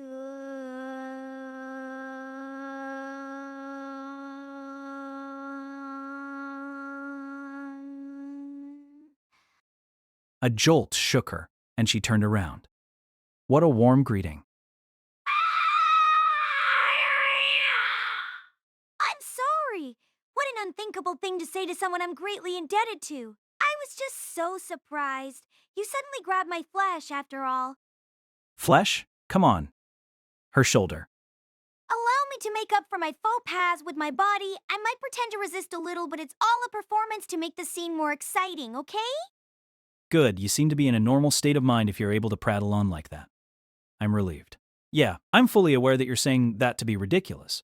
So enough of that. You really do shriek in a cute way, you know? Her face was still pale. In fact, she looked even worse. It didn't seem like the right time to be poking fun at her unexpected shriek. What's up? Are you okay? If you're feeling that bad, yeah. If I cleaned it up a bit, you could probably lie down on the porch of the main shrine back there. Let's do that. I can carry you there on my back. If you're worried about how sanitary it might be, I could lay down my jacket. No! That's not it! Look at that! Kanbaru pointed directly ahead. Huh? I did as she said and looked in the direction she pointed. At the forest a bit past the shrine grounds, she pointed at a single thick tree. At the base of that tree was a snake chopped into pieces. A snake, slain, cut into 5, its long, winding, squirming body, chopped, into 5, slain, but its head looked alive, its tongue flicking and its mouth open wide. It was moaning in agony, or so it looked. I was struck silent by the sight, and I suddenly remembered the kid's name, the girl we'd passed. Right. The girl's name was Nadeko Sengoku. Was a long line of shoppers waiting, but I toughed it out. Nothing good could come from getting flustered and rushing. I needed to start by calming myself down. Still unsure what to do, I placed a 10,000 yen bill on the cashier's tray. The clerk seemed surprised that my total came out to 10,000 yen on the dot, but what did I care? The honor didn't belong to me. She was an old acquaintance, but me alone might not do. There's only so much you can do on your own. I had to seek someone's assistance, and the circumstances led me to just one person. Someone who might be particularly suited to this case. Hanakawa had just warned me, but I couldn't help it. With a bag filled with study aids in my left hand, I took out my cell phone as soon as I left the store and called the number I'd learned after we were done the day before. I was reminded again of how nervous I felt about calling a new number for the first time. Just like 2 days ago when I'd called her house. This is Saruga Kanbaru. No sooner than it connected, she answered with her full name. The oddly uncommon act surprised me a little. Saruga Kanbaru, my special move is double jumping. Liar. No human can do that. Judging by that voice and the quipping, I'd say it's my dear senior Araragi. You're right, but that voice and the quipping, that's how she figured it out? I'd given her my number the day before, too. Hadn't she put it into her contacts list?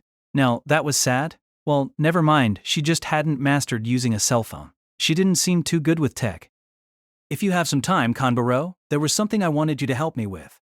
What are you doing right now?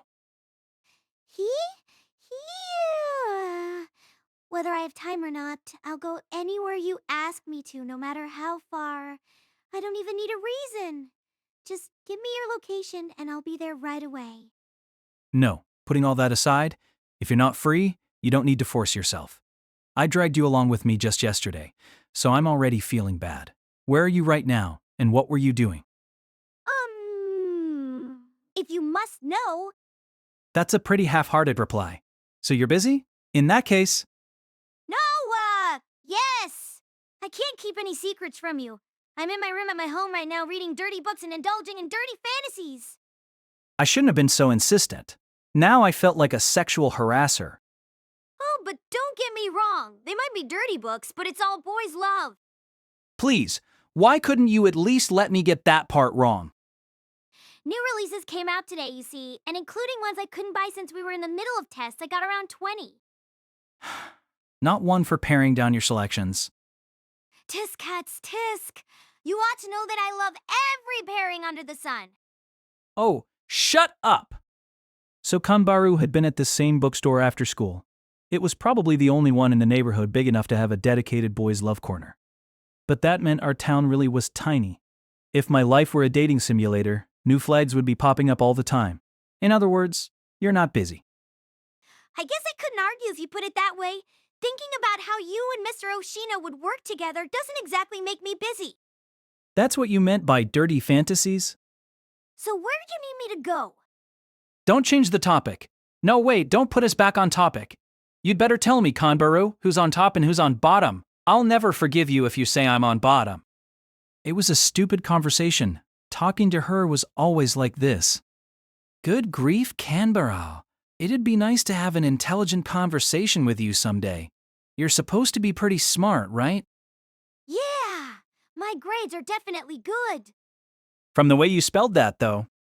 Anyway, I said.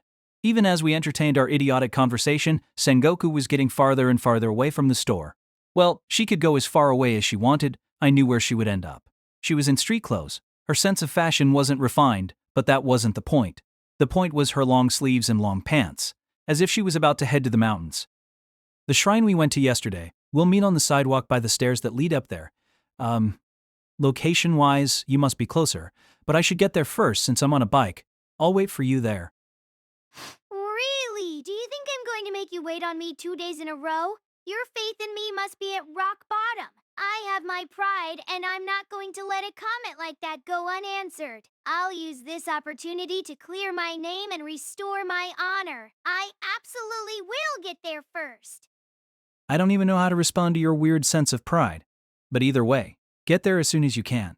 Oh, and don't forget, long sleeves and long pants. I was on the way back from school, so I was still in my uniform.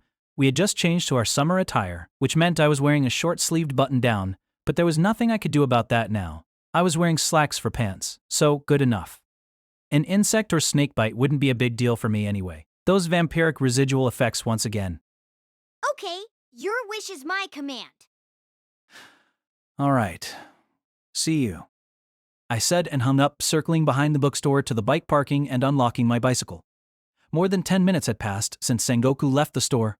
I didn't know how she was getting there, but the day before, I hadn't seen any bicycle that might be hers near where those stairs began.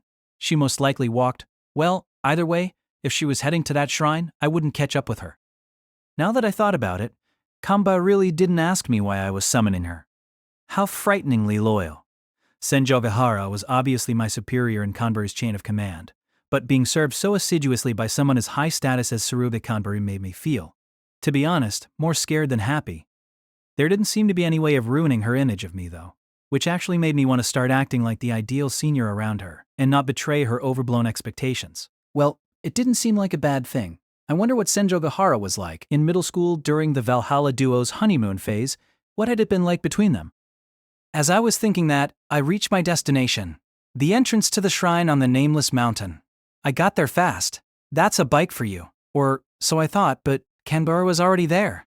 Were there wheels on her feet or something? There was a limit to being fleet-footed. She might have no trouble passing the average scooter and leaving it in the dust. I doubted that the automobile would have ever been invented if all of mankind could run as fast as her.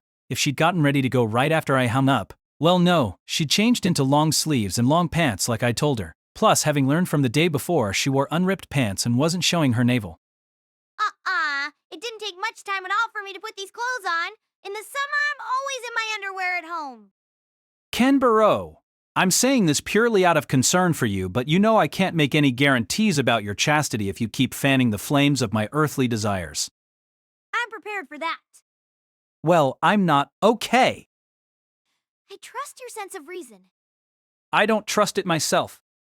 Really, I'm surprised to hear that. Do you find girls only wearing underwear when they're at home so Mo? Not even if you were dressed in cat ears and a maid outfit would I find you Mo. I see. So if we turn that around, as long as it's not me, cat ears and a maid outfit work for you? Ack, it was a trick question. I decided to go ahead and park my bike at least. While I did feel somewhat guilty about parking it illegally, it wouldn't be for long. I'd beg the law's forgiveness. If it did get confiscated, I'd just resign myself to my fate. Beggars couldn't be choosers. Even taking that into account, you really are fast. You could probably make it into the Olympics or something if you really tried. You don't get to go to the Olympics just because you're fast, and I'm not cut out for track competitions anyway. Oh, I guess not. Senjougahara was on the track team in middle school, and they'd first met when Senjougahara heard that the basketball ace was quick and went to seek Kanbaru or something along those lines. From my point of view, your speed doesn't even seem human. If it isn't human, would that make me amphibian? Try naming an amphibian that's a fast runner. You got me there? I mean, what do you stand to gain by comparing yourself to an amphibian? It's not about gain. If you would call me that, I present myself as such with great joy. Uh-oh, great joy. Hurry and please call me your lowly, filthy pet. There are actually two equally important things I have to say to that, and while I'd normally ignore them because it'd be hard to without tripping over my words along the way, I like you so much, Kanbaru, that I'm going ahead and pointing them out anyway. First of all, I wouldn't keep an amphibian as a pet, and second of all, your great joy has nothing particular to do with amphibians anymore. If you're curious, I'd thought of a cheetah. Of course they aren't animals you'd keep as pets either. Ah, and I even admitted to her that I liked her a lot. Yippee. The feeling was mutual. Please, don't be so cold and just say it. Lowly, filthy pet. You have to try it out just once. I'm sure you'll understand if you do. Why are you acting so desperate? Why won't anyone understand? She told me no, too. Even Senjougahara didn't want to? Well, actually, of course she wouldn't want to. Saying it was one thing, but Kanbaru feeling great joy? So what do I need to do? Oh, right. This was no time to be amusing ourselves with small talk. Do you need me to strip? Why so eager to take off your clothes? If you have to take them off for me instead, I wouldn't mind. We're not talking about who should perform the action. What are you, the embodiment of my middle school fantasies? I'm someone who tries to pursue a cheerful, sexy, tearful, sexy. I don't care about your creed. Okay, then, let me put it this way. I'm a fairy who tries to pursue a cheerful eroticism. Oh my god. All you did was change sexy to eroticism, and someone to fairy, and you've turned what you were saying into something sublime. In no way whatsoever. What would it take to teach this woman that men could be sexually harassed too? It seemed like an issue I needed to address. Then what do you want me to do? Just say it. Don't hold back. I'm not a refined person, so subtlety doesn't work on me. Whenever people are roundabout, I just get Essexpira, Sapser. Do you have any idea how exasperating you're being right now? I'm sorry. I'm starting to get all beduffled. Yeah, and you're befuddling me too. So what is it? Oh, well, I'm pretty sure that up there is someone I used to know. Do you remember that girl who passed by us as we were climbing these yesterday? Yes, she was petite and cute. I don't know about remembering her that way. To word it like you might, she was a girl with pretty hips. I wouldn't say that. Well, whatever. She was a sapphist, after all. It made for a smoother conversation than if she didn't remember her at all. I'd thought I'd seen her somewhere before, but I only remembered later. While I wasn't 100% certain yesterday after I saw her again today at the bookstore, I knew for sure. She's an old friend of my youngest sister's. Really now? What a coincidence. I'm shocked. I was surprised too. I haven't been this surprised since I woke up this morning and saw that my alarm clock had stopped. That's awfully recent, and that's not much of a surprise at all. It's way too commonplace. Okay, then allow me to correct myself. I haven't been this surprised since the Cambrian explosion. Now you've gone too far back, and this isn't that amazing. Don't bring up the greatest event in Earth's history for a coincidence like running into an old acquaintance in a small town. I'm even beginning to feel like it wasn't such a big surprise after all now that I really think about it. You can be so demanding. So, you're saying that girl's here again today? Right. Probably. Judging by her reaction, even Kanbaro's quick feet hadn't managed to get her to the stairs before Sengoku. Of course, while I could be somewhat certain that Sengoku had come straight to where we were after leaving the bookstore, it was ultimately just my guess. If she wasn't here, she wasn't here, and that'd be the best outcome of all. But the book that Sengoku was reading at the bookstore, that was the problem. The book she was reading? Yeah. Well, I can tell you more about it later. Anyway. About what I wanted to ask you, I may have known this girl in the past, but it's still awkward for me to speak to her. Actually, I don't even know if she remembers me, and it might look like I'm using some weird pickup move on her. The defensive instincts of a freshly pubescent girl can be a scary thing. You say that like you speak from experience. Well, I won't deny that. All sorts of people have told me that I'm kind to everyone, but there was a price. I'd gone through some bad experiences because of it. Not that I felt like my efforts were a waste, but it didn't feel great when I ended up not being able to help someone I might have otherwise. On that note, Kanbaru, you must be good with girls younger than you. You're the biggest star at our school, after all. That's not true anymore, and I don't feel like it ever was. But I see what you're getting at. You're an excellent judge of people. I really am good with younger girls. I thought as much. I knew you were the right person to call. While not on Hanakawa's level, Kanbaru did seem to look after others. She'd been captain of her team in both middle school and high school.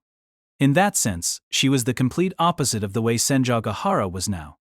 Or maybe I should say that Kanbaru succeeded the middle school Senjougahara. To be specific, count on me to seduce any girl younger than me in 10 seconds, tops. Bringing you here was the biggest mistake of my life. I didn't need that kind of goodness. I wasn't here to ruin a girl's life. Don't tell me that you saw the basketball team as nothing more than a personal harem. I wouldn't go that far. How far would you go?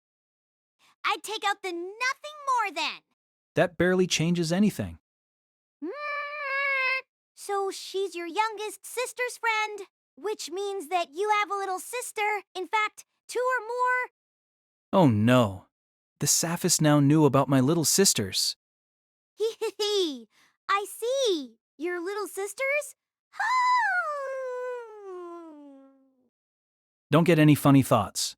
And geez, what is with that awful grin I doubt I've ever seen before? Is that a smile you ought to be pointing at me? The object of that selfless devotion you pride yourself on?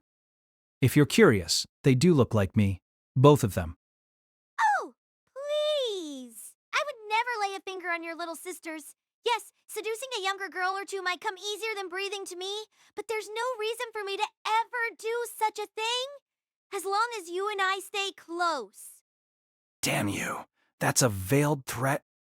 A threat? Oh my! What a grating accusation. Such shocking words from a revered senior might cause a nervous person like me to panic and, well, who knows what I might do? Don't you think there's, something else you ought to be saying to me right now? Jiga? It was happening. She was absolutely being influenced by the present-day Senjougahara, the very definition of a bad influence. I think my chest is feeling a little stiff from running here. I wonder if I could find someone to give me a massage. How do I not come out ahead in that deal?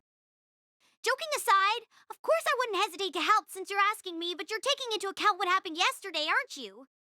Well, yes. So, that's what this is. Yeah. Sheesh. Kanbaru shrugged, as if she had no other choice. She raised her bandaged left arm to scratch her head before stopping and doing so with her right hand instead. You're kind to everyone, that's what she told me. And it seems like it's true. Sure, I learned that well enough while I was stalking you, but I get a different impression now that I see it in person. Kanbaru! It feels so pointless to be indebted to you, that's how she put it. It's fine. I'm talking to myself. No, I'm talking out of turn. Okay, let's go. If we don't hurry, this girl might finish her business. Her business. Her business at a deserted shrine. Yeah, you're right. Side by side, the two of us took the first step up the same stairs we had climbed the day before. Today, Kanbaro wasn't holding my hand. Hey, Kanbaro. What is it? Any plans post-graduation? Post-graduation, before my arm turned out like this, I thought college on a sports scholarship, but that's not going to happen now. My plan is to take entrance exams and get into a school fair and square. I see. While her left arm would heal, it wouldn't until she turned 20. Now 17, those 3 years had to seem long and gloomy to Kanbaro. I haven't decided on a specific school, but I'd like to go to one with a strong basketball program, so I guess a phys ed school. You're not thinking of going to the same university as Senjougahara? What, is that what you're planning? Actually, yeah. But keep it a secret from Senjougahara, I said. Yes, Kanbaro nodded. When it came to heeding my wishes, she was my cute junior. I hated to admit it, but Hanekawa was right about this. Just having a cute junior made me happy. With your grades, couldn't you try to chase after Senjougahara? I don't know about that. I'm a striver, which also means my current scores are already the best I can do. Ah, right. But Also, what would come of spending all my time tracing her footsteps? that seemed like a real change in her mindset. It wasn't like Kanbaro to say that, or maybe I had misjudged and underestimated her on this point. Still, wasn't the woman I met a month ago dedicated to tracing Senjougahara's footsteps? Did something change, thanks to the aberration? Aberrations weren't all bad. Good or bad wasn't the question to begin with. Well, I say that, but no matter what path I choose, I'd like to stay involved with both you and her even after we graduate. It'd be nice if the three of us could get together and take a commemorative photo for the final episode. Final episode. Or maybe I gaze up at the twilight sky to see the two of you reflected there in the final episode. Did you just kill off me and Senjougahara? What a crappy ending to what sounded like a crappy story. So there's this girl named Hanekawa in my class. Do you know her? No, I'm not aware of her. I guess you are in different years, but she's famous among us. She has the best grades of our whole year after all. She hasn't given up her seat at the top a single time since she started at our school and is the very picture of a model student. Sounds like a joke character or something, doesn't she? I heard the other day that she didn't do the best just here but nationwide on a practice test once. I'm pretty sure she went to the same middle school as you in Senjougahara. Is that so? There are some incredible people out there. But that incredible person says she's not going to college. Is that so? She wants to go on a journey because there are a lot of things she wants to see. I don't even know what to make of that. But it did make me think, you know? Oh, and I guess this also needs to stay secret. It'd be a huge deal if the school found out. I understand, but yes, it does make you think. You could say that now it's too high, being what it is, doesn't even offer any paths apart from college, so setting out on an uncharted road without qualms is something. Without qualms or with them, I don't know. But it sounded like she'd made up her mind. It was probably because we already knew the way, having taken it once, but Kanbaro and I climbed up the stairs and reached the shrine sooner than we had the day before. It goes without saying, but the shrine was just as desolate as yesterday. Out in the distance I could see the talisman I'd placed on the shrine's main hall. My eyesight was enhanced after letting Shinobu drink my blood on Saturday, and I could see everything down to the individual characters written with a red ink brush. It was the only difference from yesterday. I glanced over and Kanbaro was pale. She wasn't just moments ago we'd been carrying on a regular conversation, but now she was visibly tired. That was also the same as yesterday. No, she looked worse. It wasn't from climbing the stairs. She wasn't feeling ill. It happened the moment we entered the grounds, the moment we passed through the gate. Hey, Kanbaro? I'm fine. Let's just hurry. Despite her state, Kanbaro replied firmly, encouraging me to move forward and not stand idle. She was obviously forcing herself to keep going. I started to say something but ended up doing as she said. Right now, our top priority was to attend to what we were here for. This shrine. It had something. A something that messed with Kanbaro's body. It was originally a job from Oshino, and Oshino would never give us a simple job. Sengoku. As soon as I spotted a girl long sleeves, long pants, hat pulled far down, bag around her waist, crouching in front of a large rock across the grounds, my reaction was to shout her name. So much for bringing Kanbaro all the way here. But I couldn't stop myself from shouting. In Sengoku's left hand, fingers pinched around the neck, was a snake. In Sengoku's right hand, a chisel, pressed against the rock. The snake was still alive. However, it was about to get killed any moment now. Stop it, Sengoku! Sengoku looked at me, using the chisel to push the brim of her cap, worn low over her eyes, back up. Nadeko Sengoku slowly looked at me. Big brother Koyomi.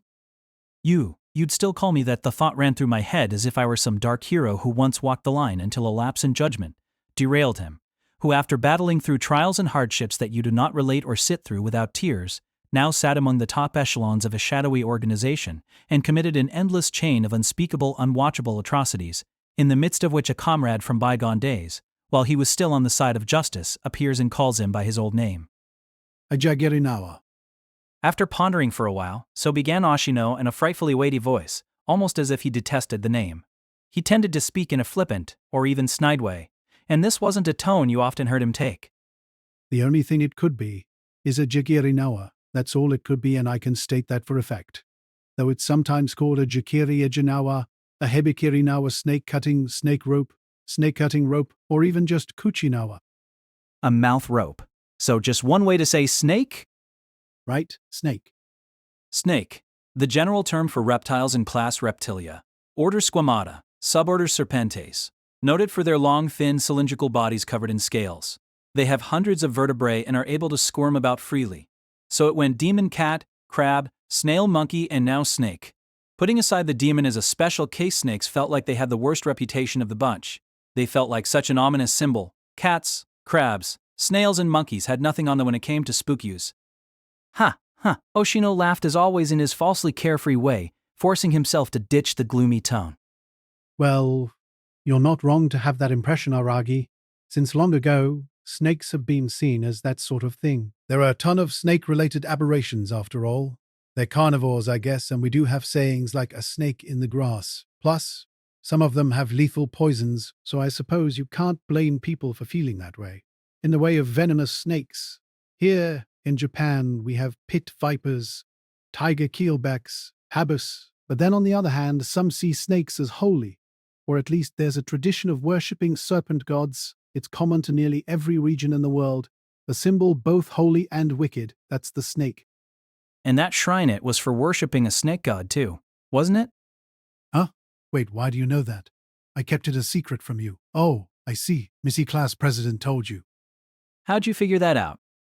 Well, she's the only one around you who'd know, ha. Maybe I should have given the talisman job to her. You manage to reel in trouble no matter where you go. Missy Class President seems like she has a better head on her shoulders. She LG finished repaying you. Remember? Did she now? Ashino played dumb. It was the kind of reaction I'd come to expect from him. Still, snakes just feel evil to me. I don't really get people worshipping some serpent god. The only snake I can think of that doesn't seem evil is maybe the Tsuchinoko. Ah, yes. Now that takes me back. I once did everything I could to find one of those damned things, hoping to collect a reward. Never caught any, though. I don't know about an expert going for that. Plus, you couldn't even find any... Oh, how about that thing? Isn't it an aberration? The Ouroboros or whatever? The circular one that's eating its own tail. Oh, that. If you're going to bring that up, it's not quite a snake eating its own tail, but some snakes eat other snakes. The king cobra, I think. It's quite a sight to see photos of a snake swallowing its own kind. Huh. Well, personally, I find snakes scary, not on some rational but instinctual level. Just looking at one stops me in my tracks. Land-based creatures shaped like that are rare, I suppose. It's like watching a fish swim on land. That certainly qualifies as unique. So I guess it's only natural for people to see them as bizarre. Like, don't you respect the first person who ever ate a sea cucumber? And on top of that, snakes have extraordinary vitality. You can try, but it takes a lot to kill one, you know? You hear about half-dead snakes, but what that really tells you is just how many hit points those things have. For something of that size, it's off the charts, huh? It's important to know that snakes aren't considered pests to humans, though. You must have heard of snake wine, right? I've never had any, of course. Then what about eating one? I've had sea snake paired with snake wine in Okinawa. They say eating snake is good for longevity. I don't really see myself ever eating snake. But I suppose it doesn't seem as bad as a sea cucumber. You're so narrow-minded. Or rather, you're so gutless, balking at a mere snake. Over on the mainland, there are regions where they eat woofy woofs, okay? I don't have any intention of repudiating anyone's food culture. but could you at least not say woofy woof when you're talking about eating them? Another one of these conversations with Oshino. It was that, yes. However, his expression was still vaguely dark, or so it seemed. Maybe it was just my imagination. The abandoned ruins of a defunct cram school, the 4th floor. There I stood facing an eccentric man with an unlit cigarette in his mouth. A frivolous Hawaiian-shirted bastard to whom I owed my gratitude ni Moshino. I was alone. I'd asked Saruga Kanbora and Nadeko Sengoku to stand by and wait. If you're wondering where they were, in the Araragi family home, sitting in my room.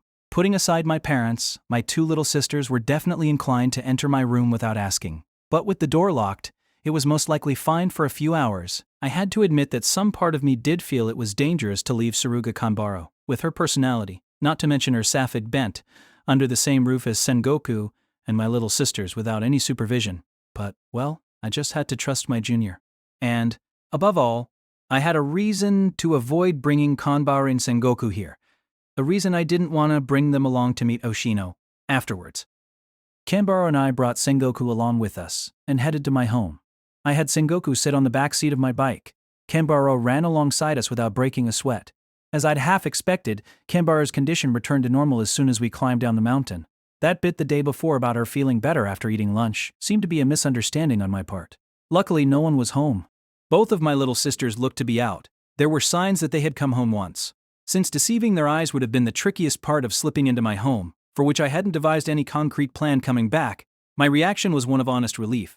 My youngest sister, in particular, if she didn't remember her friend from grade school offhand, seeing her in person would do it. My sister would certainly wonder what was going on if her brother came home with an old pal of hers.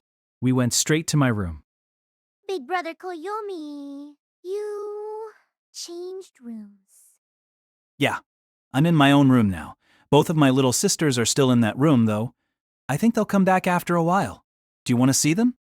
No, Sengoku shook her head listlessly. Her voice was muted, and so were her reactions. It made her body seem somehow smaller. She should have had 6 years of growth and development, yet she seemed far smaller than when we'd played before. Relatively speaking, of course. Maybe it was only because I'd also seen 6 years of growth. For some reason I fell silent. So this is my senior's room. It's a lot tidier than I expected. Sure, compared to your room. This is my first time in a boys' room. Oh. I realized as soon as she said it. Come to think of it, this was also my first time having a girl who wasn't family in my room. Even Senjougahara had yet to visit my house. Goshly, inviting a girl into your room was a standard rite of passage for a teenager, but I'd let in my girlfriend's junior prior to my girlfriend. Was this okay? First a date, and now this, but fine. My little sister's old friend was with us too, and it was an emergency. Sengoku had told us at the shrine. In her tiny little voice, I'll tell you why. So take me somewhere indoors where people won't see us. Why? Why? What? Why? She killed those snakes. Why she sliced them up. The first place that came to mind was Kanbaru's home, but I shot the idea down internally before she could suggest it. Because Kanbaru's room was so messy I'd call it lawless terrain. As hinted above, no, I'd go so far as to call it a war zone. I couldn't show that kind of room to an innocent middle schooler. That left my home as the only option. And anyway, Sengoku would probably feel anxious if we took her somewhere completely new. My home was a place where she'd played more than a few times in the past. Okay then, why don't we look around for some dirty books? That's what guys do when they go to their male friends' rooms. Just sit over there. I'd find it worthwhile to know your tastes. Not only do I not find it worthwhile, I find it actively harmful. So you admit owning books that are harmful to minors. Says the living harmful book. Take your pick, Kanbari. Sit down or jump out of that window. I'm just kidding, of course. I looked into your tastes long ago when I was still stalking you. I know every dirty book you've bought lately. What? No way. I was certain no one else was in the store. I made sure. Your tastes are quite out there, aren't they? You're down to one option. Jump out that window. I'm sure most girls would, faced with that kind of fetish. But that's like child's play for me. I could withstand it. She's proud of it. When I looked, Sengoku was snickering but trying to hide it. She seemed tickled by our exchange. Gah, I was embarrassed. I'd been wondering the whole time on the way back, how friendly should I be acting with this old acquaintance of mine? Not to mention Sengoku was quiet, if anything. She seldom spoke and only ever did so shyly.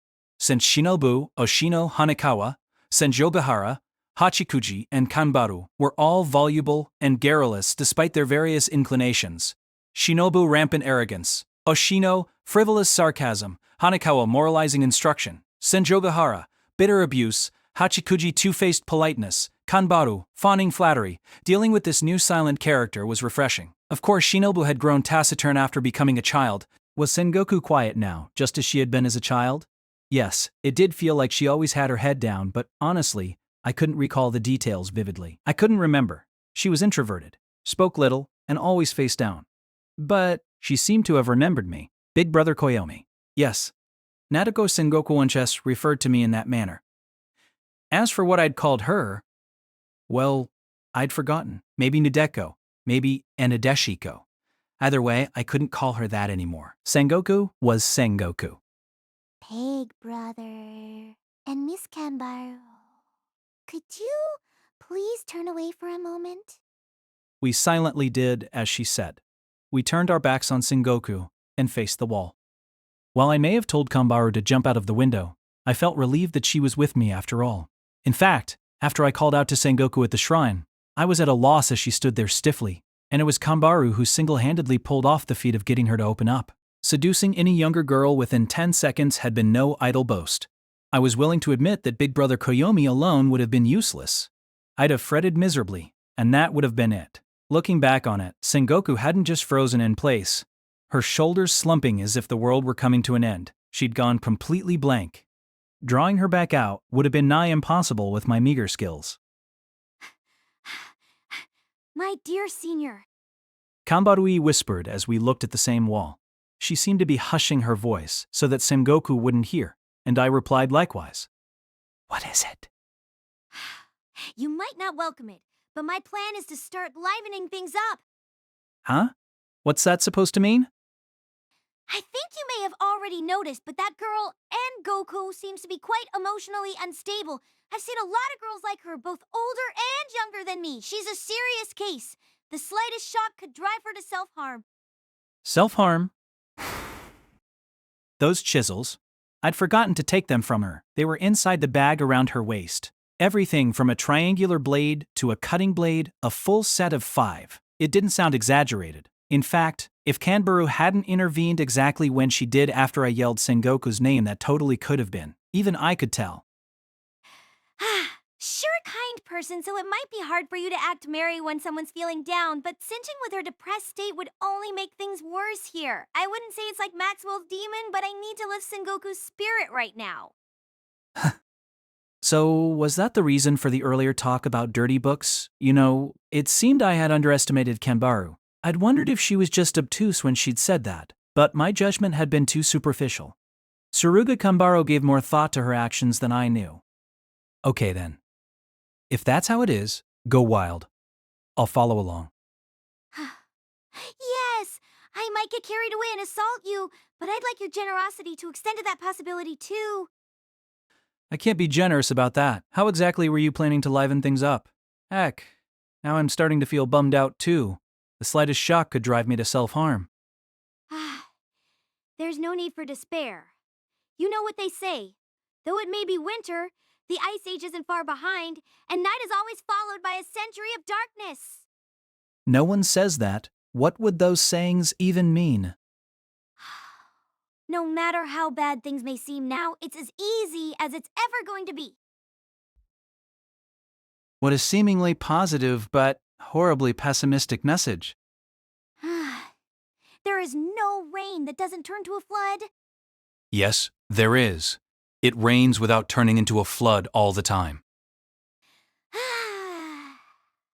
Yeah.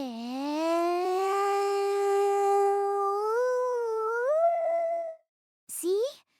Now you sound positive again. You tricked me. Like someone was struggling to keep quiet. It was Sengoku. It seemed she just barely heard us.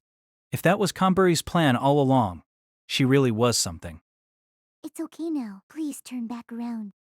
When I did, I saw Nadeko Sengoku fully in the nude standing straight on the bed as she looked down in embarrassment. No, she wasn't completely nude. She had taken her hat off, naturally, and even her socks, but was still wearing volleyball shorts. Other than that, there wasn't a thread left on her body, though she did use the palms of her hands to hide her modest breasts. Wait, volleyball shorts? Huh? Just as I'd guessed, Sengoku attended the same middle school that I graduated from, but hadn't they retired volleyball shorts and introduced baggier athletic shorts by the time I started there? Oh, well, I just happened to be carrying those around and lent them to her. I see. You just happened to be carrying around volleyball shorts. They're a simple and tasteful part of a young lady's life. No, that'd be a sick and twisted plot on a young lady's life. I had them ready in case something like this came to pass. What did you think was coming to pass? What exactly did you think I wanted when I summoned you today? You're making me doubt my own credibility. And where did you even get a pair of those things anyway? If this were an old-timey manga, that's the kind of item that would prompt lines like, impossible. That tribe was supposed to have been wiped out long ago. Yep. While I may not look like it, I have excellent foresight. I saw that the culture would someday be wiped out and decided to conserve 150 pairs of them beforehand. Isn't that overhunting, rather than conserving? Hadn't she made them go extinct, to be honest? A high school boy and a high school girl having a lively and jovial discussion about volleyball shorts, while a nearly naked middle school girl stood there on a bed. An outside viewer might see it as a fairly serious case of bullying. Sengoku's bangs, hidden earlier by her hat, were longer than I expected, covering her eyes. Or maybe she was doing it on purpose out of embarrassment. The cuticles of her lustrous black hair shone.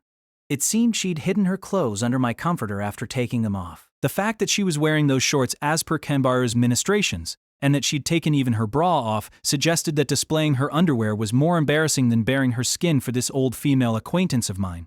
She undoubtedly looked more provocative than she intended, there in nothing but volleyball shorts, but I didn't understand middle school girls' sensibilities. But, unfortunately, I guess you might say, sex appeal had nothing to do with this situation. What is that?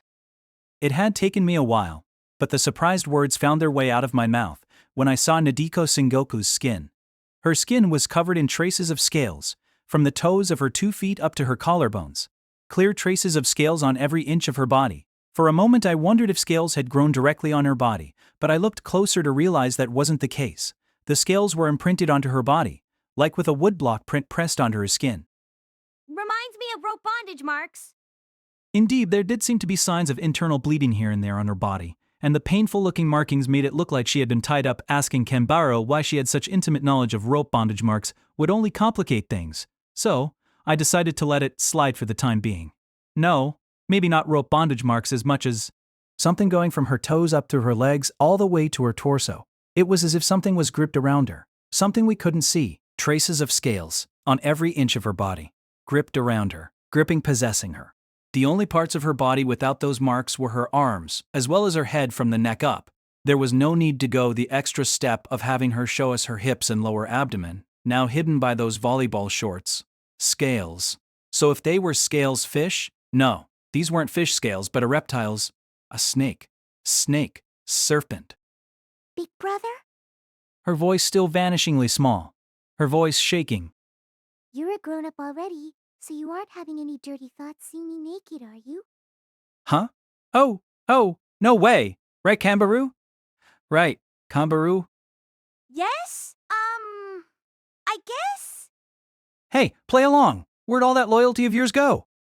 Sengoku, it might do you good going forward to know that some people think dirty thoughts when they see little girls nude, precisely because they're adults. You've betrayed me, and we'd gotten along so well until now. I don't know, though. I think in this case it only makes you more suspect as a man if you show no interest whatsoever in seeing her naked. Or maybe it's just rude to her. Kanbaru seemed fairly solemn as she said this to me. Thinking about it, I had to admit she was right.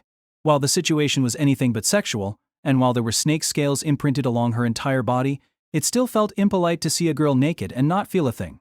I seem to recall Senjougahara saying that providing some feedback was just good manners. I turned to face Sengoku. I spoke to her in the most serious voice I could manage. Let me correct myself. I do have a few little dirty thoughts seeing you nude, Sengoku. Sengoku's shoulders began to shake as though she were trying to stifle her anguish. Hey,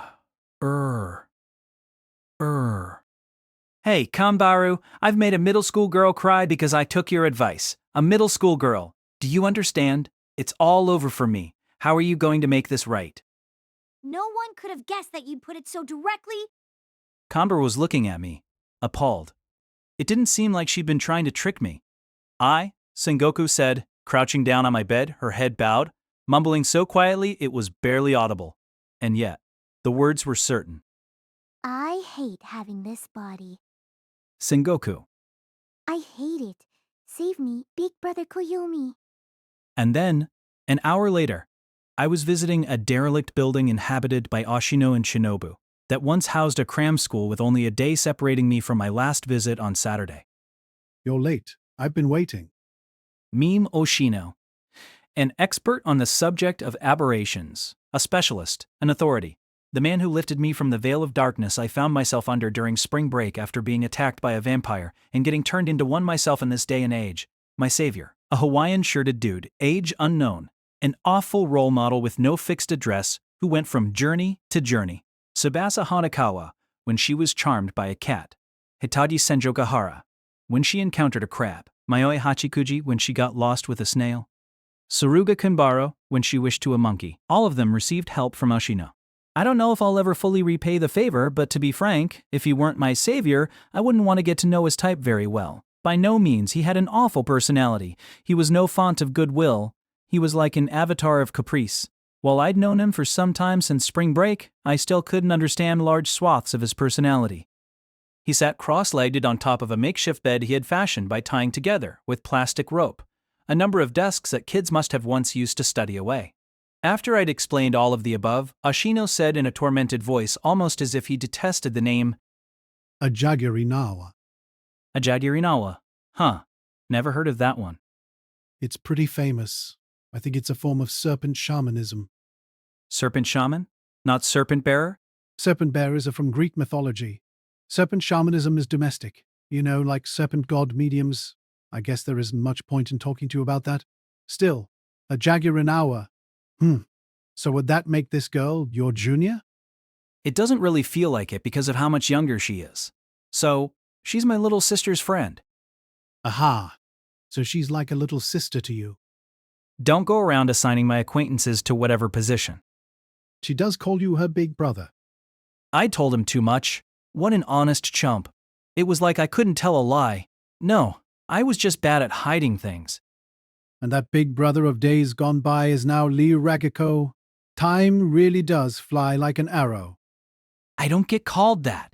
That was just a joke Kanbaro made. I think it suits you well, though. Forget about it. You know, I've been calling those girls Lil Missy Sundere and Lil Missy class president all this time while you were simply Araragi, and I was beginning to feel prejudiced. From now on, I'll be more impartial and call you Lil Ragiko. Please, don't. I'm begging you. It does feel like it could stick. After we went back and forth like that for a bit, Oshino got back on track. At any rate, you managed to finish your job on time regardless. Good work, Araragi. Oh, yeah, I guess. I'd never expected to be thanked by Oshino. I was so taken aback that my reaction must have seemed a little odd.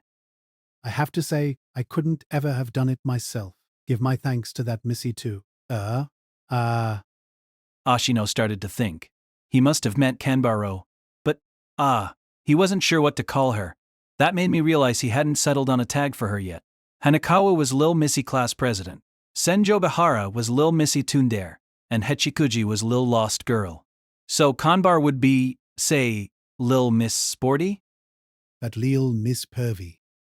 It seemed that Oshino saw Kanbaro more as a pervy character than as an athlete. Not that I didn't see where he was coming from. I thought he'd hit the mark myself. Couldn't you at least draw the line at something like, lie, Miss Safi. She is, despite it all, a girl. Huh? You think so? Okay, I'd be fine with that. Anyway, both you and her are now even with me. Let her know that. Even? So, we don't owe you anything? Right. There's something I wanted to ask you, just to be sure. Oshino, may I? What is it? It seemed like the moment we entered those shrine grounds, Kanbaro suddenly started feeling sick. Is that relevant? I'd had Kanbar wait at home because I wanted to ask Oshino the question when she wasn't around. Oshino said with a sidelong glance. Araragi, what about you? Huh? How did you feel? Did you get sick or anything? No, I was fine. I see. Well, you'd given little Shinobu your blood the day before, so I guess it makes sense. It means you were lucky. Lucky? Remember what I just told you? It isn't something I could have ever done. That shrine used to be the center of this town. The center? Really? If anything, I'd say it's placed. Not in terms of location. Well, it stopped being used long ago. There shouldn't be anything to the place nowadays, seeing how everyone has forgotten about it, but Shinobu. Shinobu? What about her? You know how she wandered into this town? She's a legendary vampire from a noble bloodline. A vampire, the king of aberrations. I guess you could say her influence activated the spot. Bad things were starting to gather there. There? You mean at that shrine? That shrine even the gods seemed not to visit. Bad things. Yep, you could say it had become like an air pocket, or maybe a kind of hangout places like that exist. Centers. Part of why I stayed here even after Shinobu's case ended was to find that hangout, though my main goal, of course, was to collect aberrations. Ha! I got to meet Missy class president and Missy Sundare, thanks to it. So I will say I had my fun. When you say bad things, what exactly do you mean? Various things. It's not something I can put concisely, or rather, these things don't have names yet. You couldn't even call them aberrations at this point. Haunt, frequented by the bizarre. That is what it had become. What gathered there weren't humans. The literally bizarre had. And Kenbaro started feeling sick because of that? That's right. Lil Miss Safi's left arm is still on monkeys, so it's easier for her to be affected by bad things. It's the same for you, but as aberrations, there's an overwhelming difference in rank between her monkey and Shinobu. It means that while she's lost her resistance against those kinds of phenomena, you've actually built up a decent resistance to bad things. Did you know all along, Ashino, that Kenbaro would feel that way? Don't glare at me. You're always so spirited, Araragi. Something good happened to you? It's not like Lil Miss Safi suffered anything in particular. And she owed me. She wouldn't be paying me back unless she went through a few struggles. Her, especially. Don't you agree? He may have been right. It was just that I couldn't see it in such a strict light. Maybe that suffering was something Kanbara needed to experience. At least I couldn't see her complaining to Ashino even if she found out. That was the kind of person she was. Well, the rest is up to her now. The fate of that left arm is her problem. If she can make it to 20 without incident, she'll be freed from her aberration. That'd be nice. You're a good person, Araragi. As usual. What's that supposed to mean? It sounds like you're trying to imply something. Not really. I was just wondering if you weren't a little jealous of her going back from fellow non-human to human again. Not really. I've already made peace with myself when it comes to my body. It's all sorted and settled, so stop trying to stir up trouble by saying those kinds of things. Don't say anything unnecessary to Kanbara either. I don't want her to feel like she owes me anything. You're right, I'm sorry. You stuck the talisman on the door of the main hall, right? That's a little bit of a lazy job, but it's fine. It should scatter those bad things to some degree. To some degree.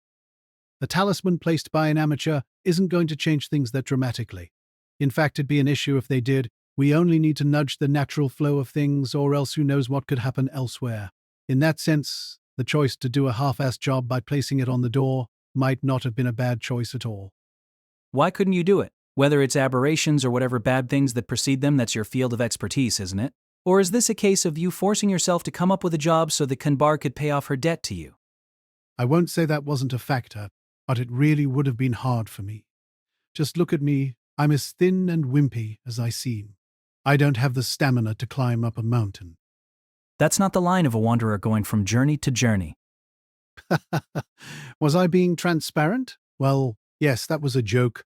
Physical stamina isn't the issue, it's more of a mental thing. Just like what happened to you and Lil Miss Safi, because your aberrations, I stimulate those bad things needlessly because I'm an expert. I'd have no choice but to do something if they decided to attack me, and in that case, I'd end up turning that hangout into a perfect vacuum. There's no telling what might stream into it next. Worst case, we'd have another Shina. I don't really get it. But is it like how humans shouldn't affect the balance of the natural world just to make things more convenient for us? Sending someone like me or Kinbaro instead of the too powerful Oshino going there helped to keep them calm. Yeah, something like that. The truth must have been a bit more complicated, or maybe it was something else entirely, but there didn't seem to be any point in delving into the matter. Kenbaru and Oshino were even now, just as long as that much was clear. Not just her, you know. Your debts with me are all settled now, too. Huh? I owed you 5 million yen. In cash terms, yes. That was how much your job this time was worth, though. You essentially managed to prevent the Great Yokai War from taking place. It was that big of a deal? I wished he would have told me earlier. But when I thought about it, the job was big enough to instantly cancel out Konbaru's bill despite her headache of a case. So I should have expected him to deduct a suitably sizable chunk of my debts too. Not taking yourself into account sounded beautiful, but in reality it just made you feel like an idiot. We're all settled, but I almost feel like I owe you a little bit of change. Whatever. Let's talk about that girl, the Missy, who's like your little sister. You're making this sound like a pretty urgent matter, after all. Am I? It's only her arms and neck and head that's unaffected, right? Ouch. Once a Jaguarinawa comes up to her face, that's it.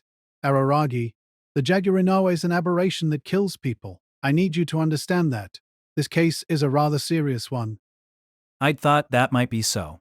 Those scale marks had a sinister air, but it felt so much more grave coming from an expert's mouth. It wasn't a deathly aberration. It was a killing aberration. Snake venom can kill humans, they say. Neurotoxins, hemotoxins, cardiotoxins, the whole gamut. If you don't go at it with a serum, you can get pulled into it. Snakes are tricky, you see. Though, surprisingly enough, the poisonous ones tend to taste better, Oshino added. Oshino, exactly what kind of aberration is the Jaguarinawa? Before I let you know, tell me the title of the book Missy was reading in the bookstore aisle. You said to Miss Safi that you'd tell her later, but you never did you? What book was it? Looking at it made you feel certain that there was something about that girl. Oh, well, it's exactly what you'd expect. A 12,000 yen hardcover called A Complete Collection of Snake Curses. The title makes it sound like a recent book, not from before the war or the Edo period. Yeah. The cover looked brand new too. But that title was more than enough to make me think of the dead snakes chopped into 5 that I'd seen the day before. Of course, as soon as I witnessed the carcasses on Sunday, I vaguely suspected Sengoku, whom we just passed on the stairs, but it was when I saw the book's title that my suspicion turned into certainty. Long sleeves, long pants, but her long pants may not have been for entering the mountains, and more a way to hide the scale marks imprinted on her legs. In fact, that had to be it. This body, I hate, is on the States. Kenbara must have understood the way Sengoku felt. The bandage wrapped around her left arm was there to hide her monkey's arm. When I thought about it, that was on a different level from me growing out my hair in the back to hide my bite marks. And come to think of it, when Kenbara wanted to show me what lay under the bandages, she'd invited me to her house, not wanting anyone else to see. In that sense, those two faced similar circumstances. Those two, what could they be talking about right now? Miss Safi, you better not be seducing her. I'm trusting you. I'm trusting you, all right?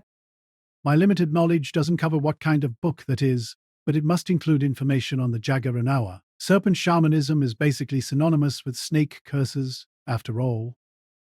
So are serpent shamans like witch doctors or something? Well, yes. These aren't naturally occurring aberrations. They're commanded by someone's clear or explicit malice. Well, it doesn't necessarily have to be malice, but sixing the Jaguarinawa on someone sounds like nothing else. Oh, I heard that too. You did? Well, yeah. Sengoku didn't give me a name. It was partly my fault because I didn't feel like grilling an introvert like her, but Sengoku stubbornly refused to give up a name. The culprit's name.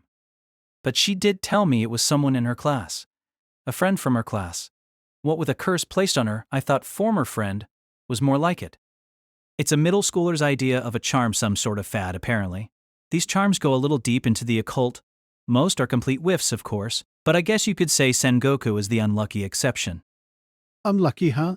Charms and curses, I suppose the two are similar. But Araragi, from what you're saying, the perpetrator is a rank amateur, a middle schooler. The Jaguarinawa isn't supposed to be the kind of aberration that a beginner can handle. Like a broken clock getting the time right. Couldn't it have been a fluke? Could it? Why did this classmate want to curse Missy to begin with? According to the bits and pieces I gathered from her, it was actually over love. Someone being head over heels. This friend had a boy she liked, and that boy told Sengoku he loved her, but not knowing any of that, Sengoku turned him down, earning her resentment. How typical. Well, this is a middle school romance we're talking about. Not that the views of someone who'd never dated a girl until his last year of high school counted for much. If she started dating him without knowing, that's one thing, but you'd think turning him down wouldn't have mattered. It's about feelings, I guess. Maybe when Sengoku turned him down, the other girl resented something precious to her getting dest? I made it sound like my interpretation, but it was Kanbara's take. How could I hope to understand the mentality of a middle school girl? If Kanbara thought so, I could only suppose that she was right. Well, who cares about the reason? People don't need reasons to hate each other. So things soured and ended with a curse. How fleeting friendship is. That's why I don't make friends. Is that so? I wanted to retort to that, but if I tried to quip at everything Oshino said, our conversation would last through the night, and then some. I needed to control myself. I couldn't leave those two waiting forever. Sengoku said she was reading a complete collection of snake curses because she wanted to figure out how to get rid of hers. Today wasn't the first time she read that book either. She'd been going back to it over and over for a while now. Almost every day, reading, then reading some more, and consulting it to try every curse removal, ritual purification, exorcism, and the like by herself. That's what those were. The sliced snakes. It wasn't like a ritual. A ritual was precisely what it was. Using the chisel struck me as grotesque at first, but it seemed that those were the only bladed objects Sengoku owned. Maybe the most readily accessible edged tools for a middle school girl was in fact her chisel set. Removing a snake curse by killing snakes, the idea smells fishy to me. And actually, she said her condition started to get worse when she started killing snakes like that. No, Araragi. Repelling a Jaguaranawa by cutting up snakes isn't wrong. Actually, it's the right and proper thing to do. The method was probably listed in the Jaguaranawa section of the so-called complete collection, but she's quite the brave young lady, isn't she? Catching snakes on her own and killing them, it's wonderful. You keep describing her as docile and quiet, but I find that hard to believe. Well, this is the countryside at the end of the day. You can't let yourself be surprised by a girl who picks up snakes with her bare hands. That's hard for me to accept as a city boy. What about you? Makes you a city boy, exactly. Well, you could say Sengoku had been pushed to that point by the curse by the Jaguaranawa, she'd cried. There was nothing brave about her. If anything, she was delicate. Too delicate. It's not that killing snakes will remove a snake curse, Araragi. What's important here is the cutting up of snakes. Here, the snakes are a metaphor for rope. Jaguaranawa, rope. No matter how tightly you're bound, cut the rope and you'll be free. Bound. Rope bondage marks. She was being bound by a snake. A rope, huh? There's a saying that once you're bitten by a snake, you'll jump at the sight of a rope, and in this case, snake equals rope. What makes a rope? A rope is that it can be cut. That doesn't seem to make sense, though. Sengoku said she's already killed more than 10 snakes at that shrine.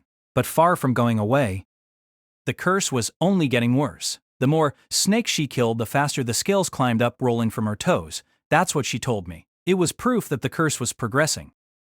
Well, like I always say, when it comes to these things, the process matters. This Missy, who's like your little sister, is a complete, rank amateur right. In general, it's harder to remove a curse than to place one. So of course her condition is going to get worse if she goes by her half-knowledge. If you kill snakes while a snake is possessing you, of course you're going to make it mad. You're right in that regard, Araragi. But this conversation is helping me see why a curse placed by another complete amateur of a middle school girl has been so successful.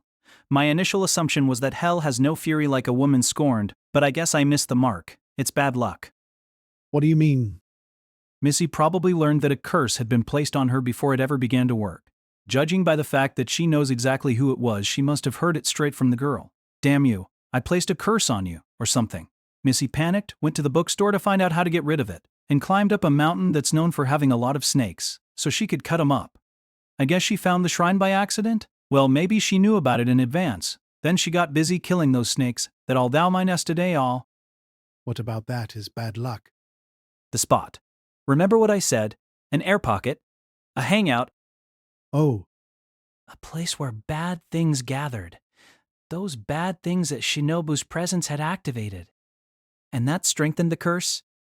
Not strengthened. Most likely it wouldn't have triggered at all if not for that spot. Unlike you and Miss Safi, her body must be a regular human one. So while she probably didn't feel unwell, the bad things affected her in the form of the Jagirian hour. She had no way to fight back, no resistance. A rank amateur. So, it's like she deepened her own wounds. It's like she wounded herself. Although it's a cruel way to put it, nothing would have happened if only she'd done nothing. Actually, the description in this complete collection of snake curses might be half-assed to begin with. I try to refrain from speaking ill of books I haven't read, but it's a strong possibility. On top of it all, you have an amateur edition curse removal ritual in a spot like that. Those bad things must have worked in a bad direction. What a quagmire. A quagmire, indeed. Your bad luck could get that bad? I suppose the silver lining for her was being reunited with you right as matters were coming to a head. You do plan on doing something for the girl, right? Am I wrong to? No, not necessarily. Neither seek nor shun the fight, after all. But it is a little tough for me to understand. I get taking pity on her, but why go so far? Because she's your little sister's old friend? Or because her last name reminds you of your girlfriend's? Huh?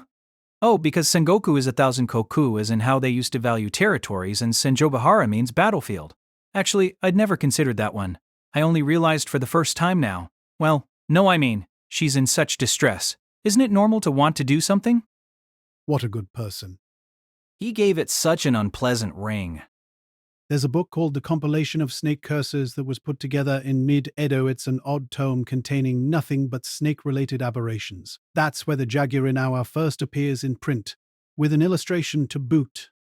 An illustration? What does it look like? It depicts a man who's being constricted by a giant snake. The tail's design resembles a straw rope, while the snake's head is in the man's mouth. His jaw is open as far as it can go, almost as if he's a snake. That's the picture. Snakes can swallow animals as big as chickens whole after all. Constricted? Gripped. Possessed. In other words, Araragi. Missy's body is in the grips of such a giant snake as we speak. A snake is gripping and possessing and constricting her, tightly and mercilessly. But, she said it doesn't hurt. That's a lie, of course it does. She's trying to endure the pain. Don't I keep on telling you that trust is key? You're dealing with a quiet kid. You need to try to read what's in her heart, looking into her eyes. Looking into her eyes. That reminded me, when Sengoku said it didn't hurt, Kambu seemed to want to say something. So that's what it was? She said things that needed to be said, but kept her mouth shut if she only wanted to say it. That certainly would have been very Kambuse. Wrapping around a prey's body and pulverizing its bones to make it easier to eat before swallowing it is typical snake behavior. It's not easy to get a snake to release you once it has you in its grip. I see. Right, it's an aberration, so it can ignore her clothes. Those marks were only on her skin, and she seemed to be able to take off and put on clothes freely, volleyball shorts aside. That it kept me from thinking that an aberration might have Sengoku's body in its grip, but what did I know? I just couldn't see it. A rope, right? And bound? So those scale marks across her body aren't traces at this very moment. An invisible snake is manifestly gnawing into her. This giant snake, the Jagirinawa, was invisible to my eyes, to Kanbaru's, and of course to Sengoku's, so we only saw through to the effect that the aberration was having on Sengoku's skin. Even then, I think it's only because you and Miss Safi are essentially half human, half creature that you can see those marks at all. The same goes for Missy, who's in its grip. I'd imagine that anyone other than you three, Missy Tsundere or Missy Class President, for example, wouldn't even see the marks. They might be able to see the internal bleeding, though. There was no need for her to hide the marks with long pants. No reason to be ashamed of her body, that's what Ashino said. But that didn't seem like the problem to me. Yes, that might be the case, logically speaking, and maybe it was another instance of Sengoku's bad luck that Kanbaru and I happened to be the ones to see her body. But didn't it more than qualify as an issue if she saw herself that way? Maybe. Yes, you might be right. That was an awfully quick admission.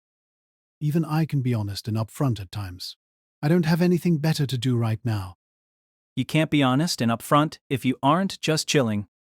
Come to think of it, I get that she dresses in long sleeves and long pants when she goes out, but what's she been doing at school so far? Do the girls at your old middle school not wear skirts as part of their uniforms? Not really. They're more like dresses. Kind of an all-in-one? Have you seen them on your research forays? Ah, yes. So that's your alma mater. Those are cute. But wouldn't they still leave her legs exposed? That's why Sengoku's been taking school off since those marks became visible, though she managed while she could still hide them with socks well. Okay, Oshino, what about this? Is there some way to make the body of this Jagiranawa visible? Would you be able to see it? No way. I'm just a human. Mr. Expert didn't seem to mind at all that he couldn't. He was practically shirking his duties with that line. And not just me, in this kind of case, it's basically hard for others to see what the possessed can't see themselves, no matter how much of a form of vampire you may be. As a side note, it isn't the person in the Jagiranawa's grip, but the one who cast the snake who can see it, and this is an accidental case, so I doubt even she could. This friend probably hasn't even realized that the curse took. Otherwise, it'd be a huge deal in their class. Well, no, maybe that friend is just keeping quiet about it. That really would be full-blown malice. But I don't think that's what it is. Missy would be long dead if it were. But there's no point in going over all these possibilities. Talk about guesswork. Oh, but one thing, while you may not be able to see it, Araragi, you just might be able to touch it. Like you did once? What are you talking about? Pretty pointlessly, in my view. Ashino was playing dumb. If you can touch it, you should be able to peel it off, but you might not want to. Snakes are savage animals. Do that, and I'm sure the Jagiranawa will attack you. And even if you somehow escape it, it'll seek out the classmate who cast the curse next. The curse turning on the caster. You know what they say, when one is cursed, two holes are dug?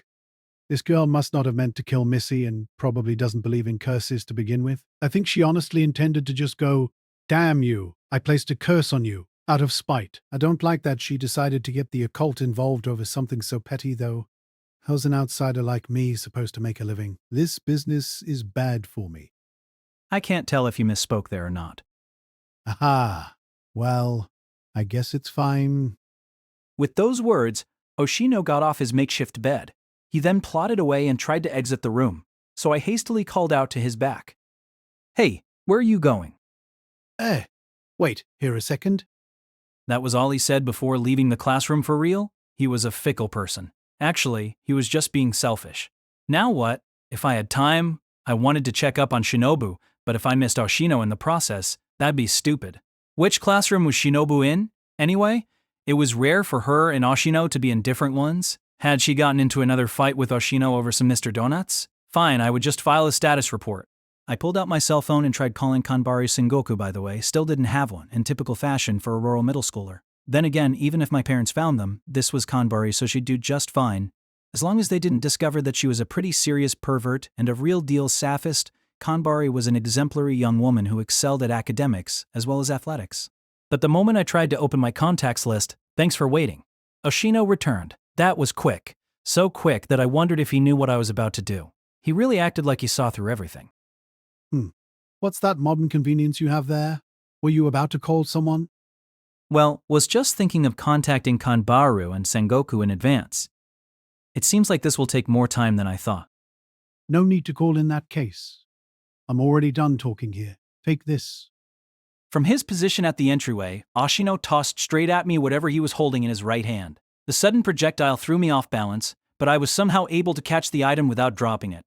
It was a traditional amulet. It was shaped like a standard amulet, but the pouch said nothing. There were no words indicating if it was for, say, traffic safety or fertility. A blank design. What's this? You can purify it with that. The Jagiranawa. There's a talisman inside of it, which you might call a protective charm. It's different from the one I had you place, and the pouch it's in is nothing, just a sheath. The talisman is a bit of a powerful one, so safety measures are required.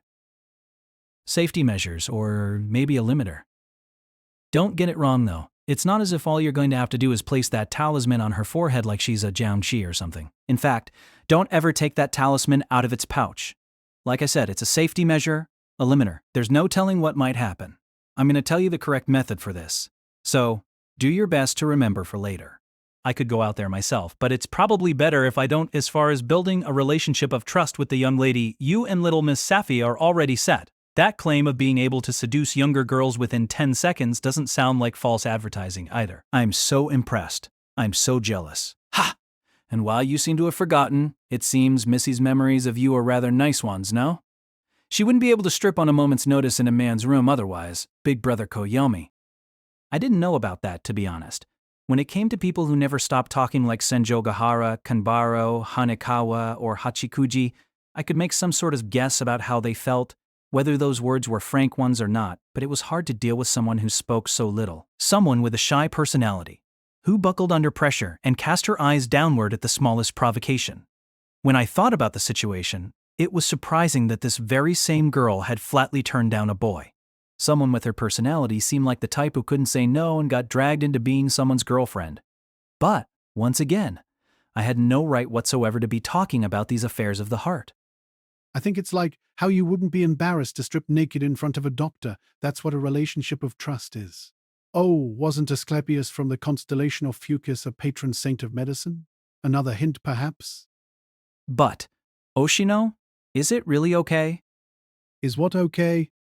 For you to be so quick and simple with a way to purify her. You normally act more pompous, you know? You go into these tiny little details, or you're never really cooperative. I feel like you went easy on your usual mountain of trivia, too.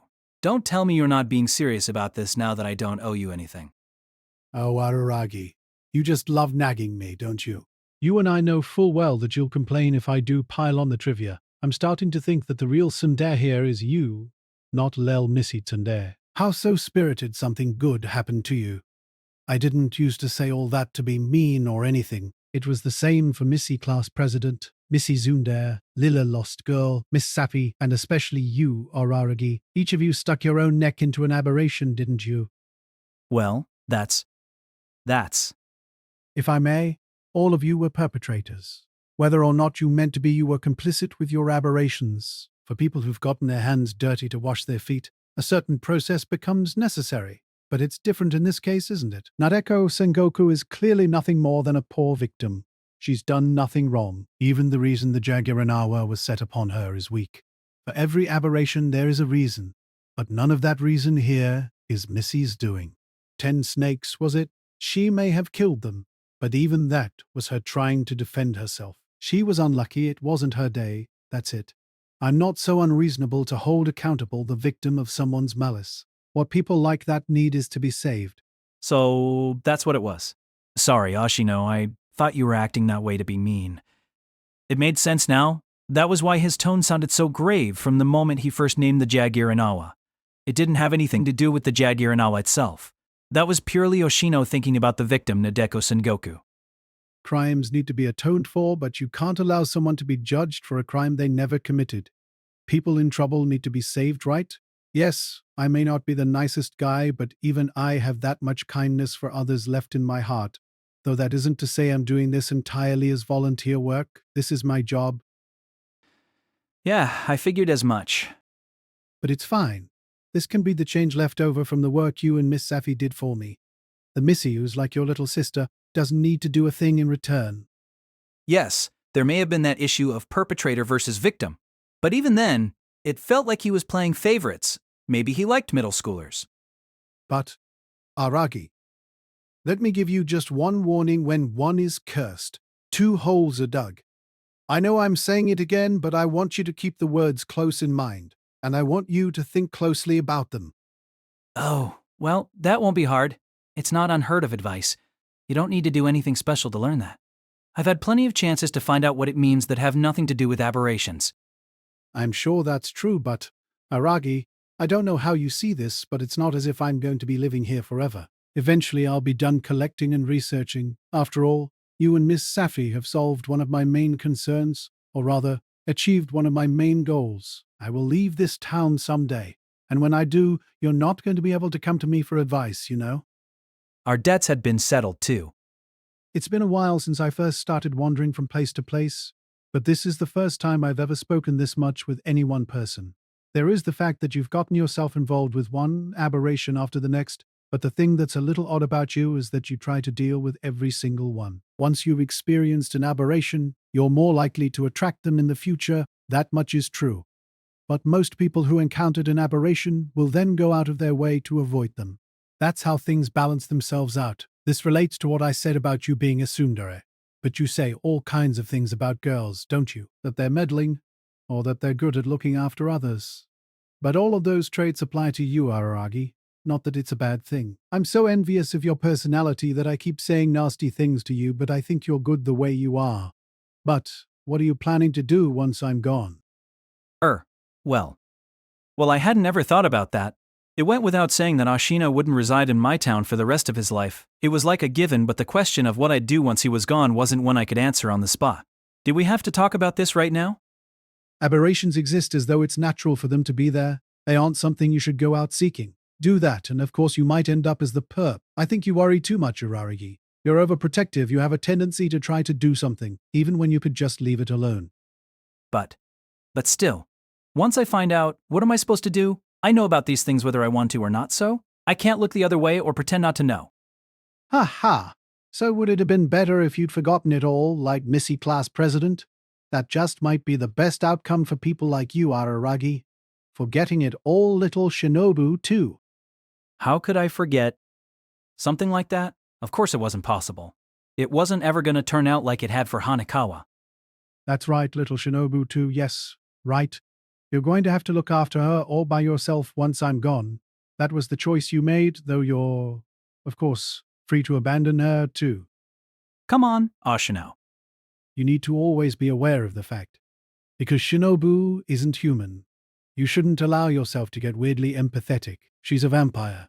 She can look like that now, but that doesn't change the fact, okay? Sorry, was that a mean thing to say? There's no need to worry, though. We've gotten to know each other so well. I'm not going to disappear all of a sudden one day without even saying goodbye. I'm an adult, I do know my manners. But if you're thinking about what to do after graduating from high school, I think it wouldn't hurt to think about this while you're at it.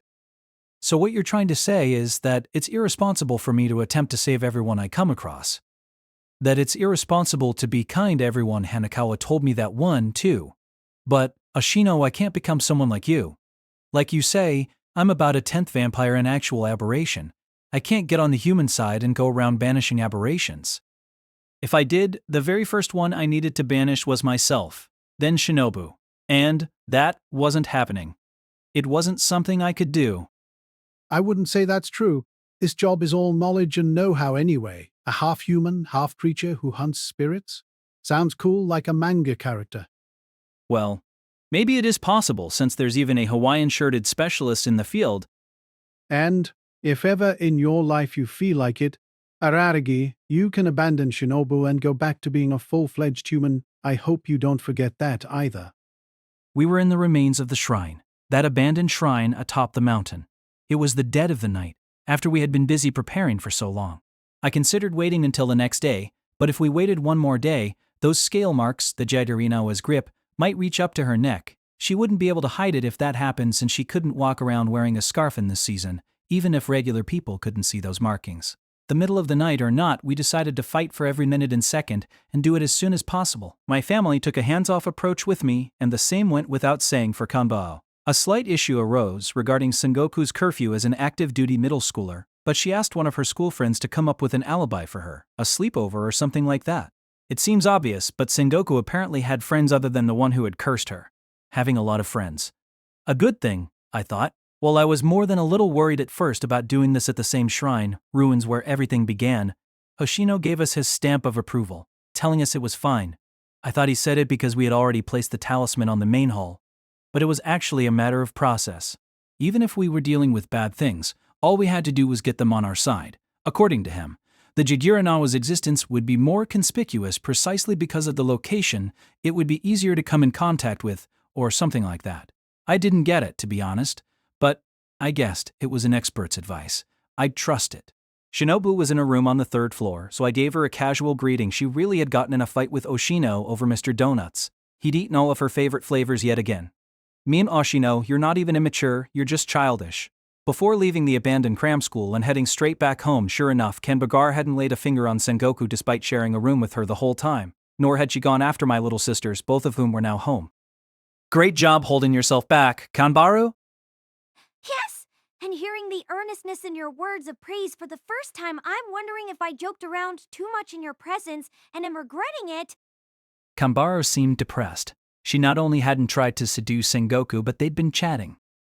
Miss Kenbaru was kind to me. Big brother, she let me borrow her volleyball shorts too. That doesn't count as kindness. A day for the history books. In any case, talking to her was hard because our exchanges weren't punctuated with jokes, unlike with the rest of the bunch. Thanks to those bastards, I couldn't have normal conversations anymore. Sadly for Sengoku, she'd have to go along with our style. I had her and Kenbaro sneak out of my house while I kept my two little sisters busy, and then I stepped out too with nary an excuse. My sisters seemed suspicious, especially my youngest sister, Perceptive Girl, but I forced them away in the end and proceeded to the rendezvous point to meet up with the girls. We went to a general and not a convenience store that was open late to buy the needed tools. Neither Kanbaro nor Sengoku had much money on them. We all walked. Sengoku. Yes. Big brother? She'd twitched. Maybe she thought I was going to yell at her. So delicate, like she was made of glass. Those marks on you. I heard they actually hurt. Are you okay? Please don't be mad. No. I'm not trying to blame you for anything. She probably thought I was about to scold her for lying. I didn't know if she was timid or too quick to see herself as a victim. Every time a character like her appeared in a manga, I'd wonder how irritating someone like that would be in real life. But it actually wasn't that bad. I simply felt like protecting her prior to whether or not I was a good person. Of course, the fact that she was quite a bit younger than me helped. I was just wondering if you were okay. Well, it hurts like something is tightening down on me, but I can still bear it. Pulverizing the bones to make it easier to eat. Snake behavior. Having to bear it is wrong to begin with. If something hurts, it's okay to say so. He's right! Getting tied up is one thing, but staying tied up takes a surprising toll on your body, whether it's a snake or ropes. Kenbara, why you would gloss over getting tied up, and more subtly, the emotional toll of it, baffles me. This woman didn't regret a thing. Sengoku stifled a giggle at our back and forth. Despite her timidity, maybe she was quick to laugh. In that case, talking about the 13-sign zodiac, which set off even Kanbaru, was absolutely off-limits around Sengoku. She might laugh herself to death. We sprayed each other with a bug repellent from the general store before going up the mountain. It was the middle of the night, which meant we needed to worry about bugs before any aberrations. While we were all fully protected in long sleeves and long pants, it was an additional safety measure for Kanbara and me and could help Sengoku down along the line. Once we finished, we got going. It was pitch black, of course. As we climbed the stairs, all three of us lit the way ahead with the flashlights we'd bought at the same general store. The wild animals and insects were horribly loud. It wasn't that way in the afternoon, and I felt like we were explorers on some expedition.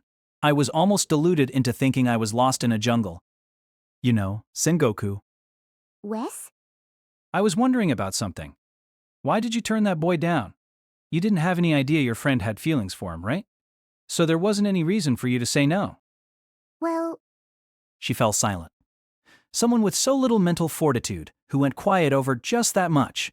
Rejecting a confession of love was even more perplexing. T, I'm sorry. It's not something you need to apologize for. Yes, you're right. She'd apologized twice between a single pair of quotation marks. 3 times in total. She was over-apologizing. No, Sengoku. That was a rather insensitive question. It's unlike you. Be more considerate. Oh, really? Yes, really. There are plenty of reasons to say no. In fact, why date someone you don't particularly love? It was a legitimate point. I also realized that Kanbaru making one came to me as a surprise. Take me, for example. It's because I love you that... We're not going out. Huh? Is that true? You aren't dating Miss Kambari? No. Oh. You seem to get along so well that I was sure you two were. I'll admit that we get along. About as well as I got along with Hachikuji. Then again, unlike Hachikuji, at least Kanbar never maligned me. In that sense, maybe I got along with her a little better. As for the girl I was actually dating, she only ever seemed to malign me. Kanbaro, back me up and tell her no. He's right. We're not going out. He and I are just having fun. We're playing around. That is very open to misinterpretation, isn't it? We're such good friends that we could dismiss anything as a sort of accident. Are you just being straight up pernicious? I hate you. Hey, that kind of hurt. Sorry. I love you. Wasn't she going to receive anything I said with great joy? What a difficult girl. Actually, I was the weak one here for apologizing. Even as Kanbara and I bickered, Sengoku mumbled, "Oh, so you're not going out," sounding relieved for some reason. I turned him down because there's someone else I like, but that friend seems to have misunderstood me, and now this happened. I wonder if it was my fault. Don't blame yourself. Then again, it wasn't supposed to end up this bad. It's because of that shrine. Because of that shrine. Oh yeah, Kanbara, you're probably gonna start feeling sick again. A talisman's effect isn't immediate. Or so I've been told. Fine with me. Plus, I can be ready for it if I know it's coming. I see. What a jock. All it took was guts, huh? I'd normally refute it as unscientific, but found myself believing it because it was Kanbara. She was, after all, a formidable woman who'd gone from clumsy girl to national-level basketball player thanks to nothing but guts and the effort to go with it. Big Brother Koyomi, how much do you remember about before?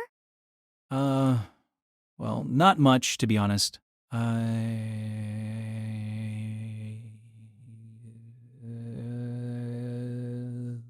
Well, not much, to be honest.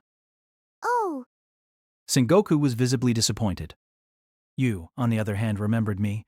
I'm impressed, because we'd only played together a few times when you were little, and I was just your friend's older brother. You normally forget that stuff. I didn't get to play with people all that much. Back then, the only friend I had who'd play with me after school was Rara.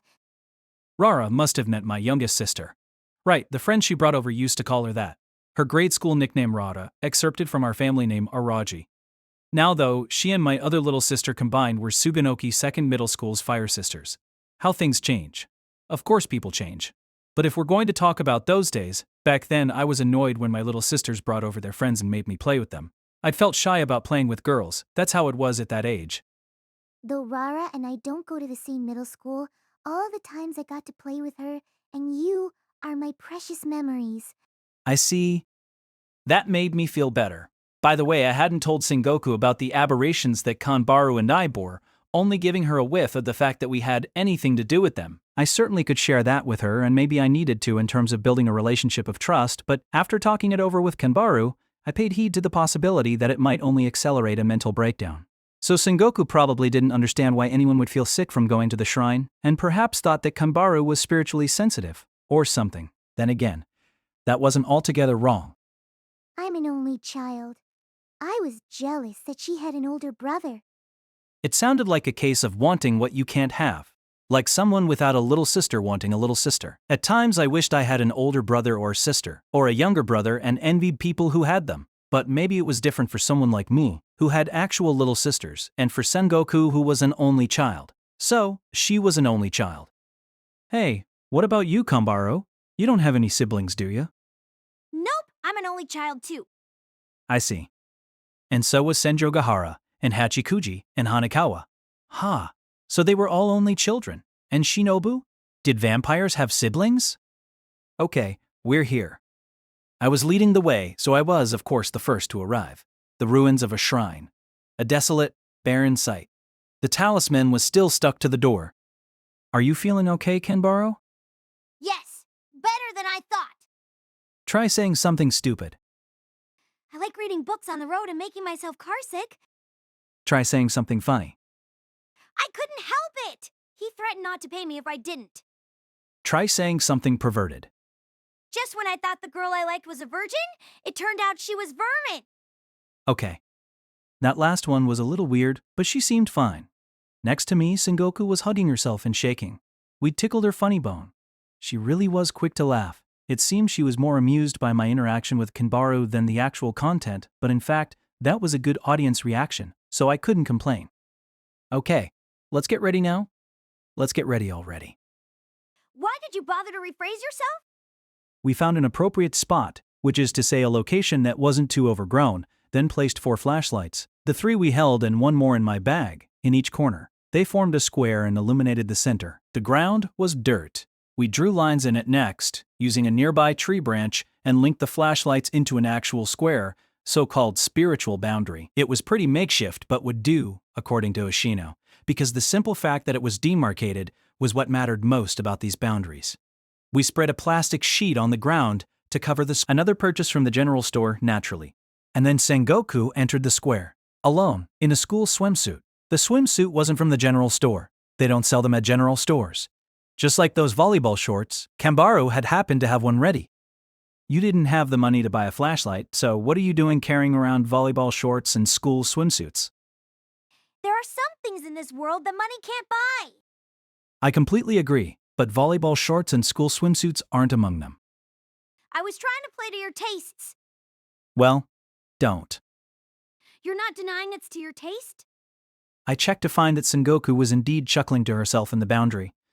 It was for the joke factor that she was wearing a school swimsuit in the middle of a decrepit shrine, but she found it funny too. At any rate, to see how the purification was proceeding, we needed to keep track of the scale marks on her skin, and Ashino's instructions were that she shouldn't stay in long sleeves and long pants, but we couldn't have her in nothing but a pair of volleyball shorts outdoors. While showing us the Jaguarinawa's marks in my room, Sengoku had taken her hands off of her chest at one point, causing her to start crying all over again, a mishap that even an honest guy like me didn't share with Oshino, so this was particularly necessary. And so, a school swimsuit. Instead of changing at the shrine, she'd worn it under her long sleeves and long pants like an elementary schoolgirl might. Though we could see the scale markings on her legs, the swimsuit hid her torso, making it difficult to gauge the extent of her affliction, and maybe I was just imagining it, but they seemed to have climbed up to around her neck, had its grip on her tightened since the evening. If so, we needed to hurry. We simply didn't see it, but Sengoku's body was still in the grip of a giant snake. I handed her the amulet Oshino had given me. Now sit in the center, on the sheet. Hold the amulet as tight as you can, close your eyes, calm your breathing, and all you need to do is pray. Pray to what? To something. In this case, probably to the snake god, the Jaguarinawa. Okay, I'll try my best. Alrighty, Big brother Koyomi, you'll watch over me? I will. You have to watch over me. Yep, I will. In any case, it was the only thing I could do. Honestly, it was all up to Sengoku from here. No matter what happened, people who got saved on their own. I exited the boundary, and together with Kambagara, who had just finished lighting a mosquito coil, circled around at a distance to stand in front of Sengoku. Sengoku's eyes were already shut. Both of her hands were squeezed tight in front of her chest. The ritual had already begun. Not even Oshino knew how long it would take. He'd said to be prepared to stay here all night in the worst case. Kanbar and I were one thing, but I didn't know if Sengoku's psyche could hold out for that long. We just have to try. There was no rehearsing this. The glow of the flashlights. They gently illuminated her from four corners. Her voice was so small I could have missed it, even though she stood right next to me. It must have been her way of being considerate to Sengoku, who was concentrating inside the boundary, but in that case, wasn't it best not to talk at all? What is it? No more banter from here on out. We couldn't afford to have Sengoku laugh during the ritual. It would all be for naught then. Yes, I know. But there's something I was wondering about now that we're here. What? The serpent slaying that she stoutly carried out on her own. What about all that? That's one hell of a way to put it. But yeah, you mean chopping up those snakes? Yes, wasn't doing that only in the proper way, the correct measure, rather than this onerous ceremony? Well, yes. And I said the same thing, but it sounds like that way would take even more time. According to Ashino, that is. Apparently, when it comes to snake chopping, what's important is actually the locale. The locale? And since bad things are gathered here... Well, this spot is the absolute worst, but that doesn't mean anywhere else would do. I didn't have enough time to ask for details, but he talked about it not being very effective unless you use snakes from Tohoku or something. Regional differences. Important when it comes to aberrations. They had to be spoken about and all. Sengoku had chosen this mountain because she'd heard she could find snakes here, but she'd needed to do a better job picking her mountain and her snakes for a ritual supposedly. Of course, as far as that went, it would have been best if Nadeko Sengoku hadn't done anything to begin with. She chose this hangout of all places, this spot where bad things gathered. But now, ironically enough, we needed to get those bad things on our side to help cleanse Sengoku of her aberration. God, it makes sense. Mr. Oshino keeps some pretty handy things around, doesn't he? An amulet you can use to exorcise aberrations? When I bothered him about it, he said it's not that handy of an item. It's useless, except in cases like this one. It only worked because the aberration had been sent by a human, and only because it was a snake. So we're combating foul play with foul play. He described it as one heterodoxy for another. I guess it's fine if it saves Sengoku. Still, you really do try to help out every person you come across, don't you? Self-deprecating, kind to everyone. Irresponsibly kind to everyone. I wouldn't say every person, but I do whenever I can, especially if it's someone I know. I think that's part of what my dear senior loves about you, and I too think it's part of your charm. At this point, I'm glad that she's going out with someone like you, but I do hope, if the day ever comes when you have to choose just one person, I hope you'll choose her without a second thought. You're free to sacrifice yourself as much as you want, but please take good care of her. Not that I really have any right to be saying this. Kanbaru's left arm. It once tried to kill me. Not because anyone shackled it, with a firm will of its own, as an aberration. Kanbaru, I do think you have the right to say that. In fact, I think you're especially qualified. Good to know. I'm just as glad that you're Senjougahara's junior as you're glad that I'm her boyfriend. Hearing that from you really helps. Oh... There, Kanbaru pointed straight ahead, at Sengoku, who was there praying with all her heart and soul. And when I looked at her, the scale markings on the parts of her body that weren't covered by the school swimsuit, those clear traces etched across every inch of her skin, were gradually fading. Oshino had said to be prepared to spend all night, but not even 10 minutes had passed. So it was powerful. It was going well, too. The scale marks at the base of her neck disappeared. The Jagirunawa was leaving Sengoku. It looks like it's going forward without a hitch. Yes! Neat. Given my own presence, which tended to jinx everything, this state of affairs, quite honestly, could qualify as unexpected.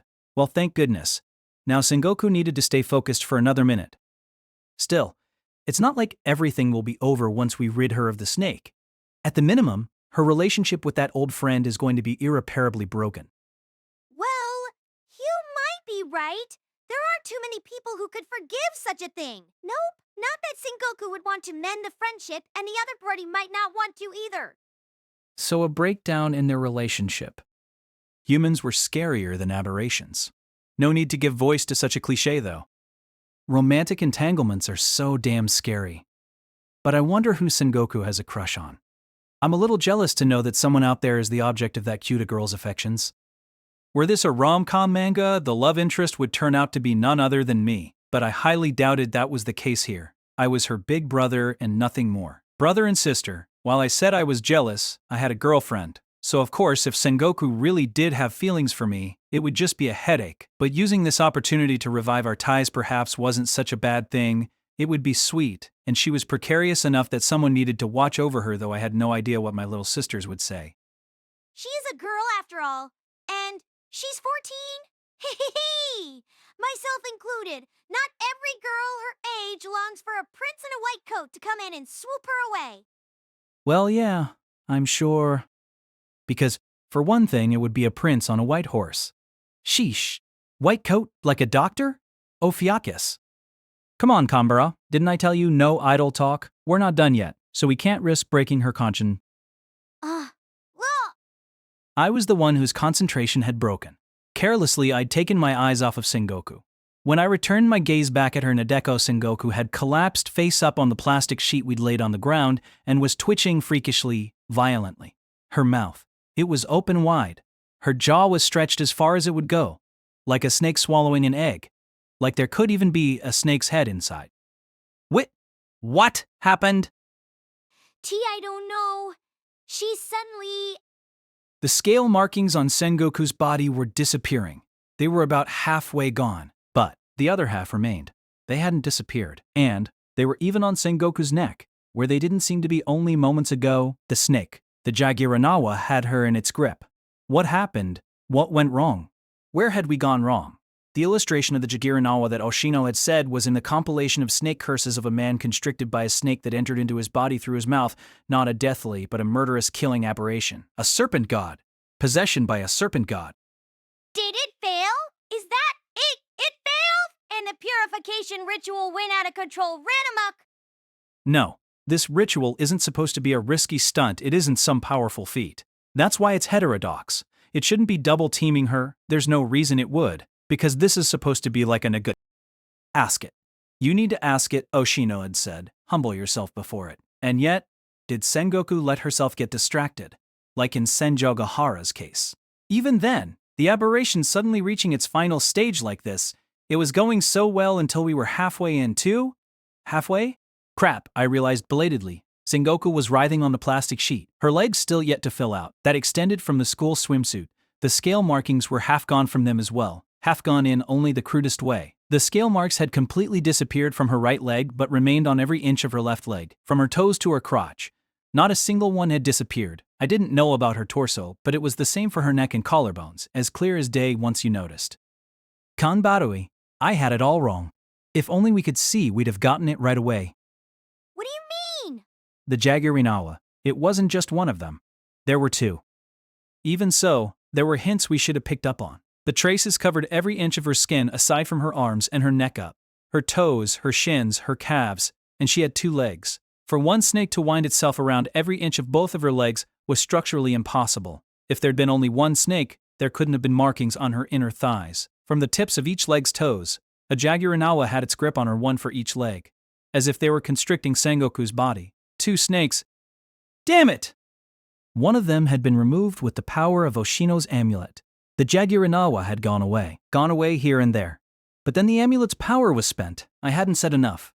Had I realized that there were 2 Jaguarinawa, Oshino would have come up with an appropriate plan. Unlike every other time, there was no limit to how much he would help. Nadeko Sengoku was a victim and he was pulling out all the stops. But because we'd premised our discussion on one Jaguarinawa, he prepared a strategy for just one, which is why the other was running wild. Of course it was. The other giant snake with which it had shared its grip on Sengoku had been exorcised. Kanbaru, stay there, no, get back. Shouldn't we contact Mr. Oshino? He doesn't have a cell phone.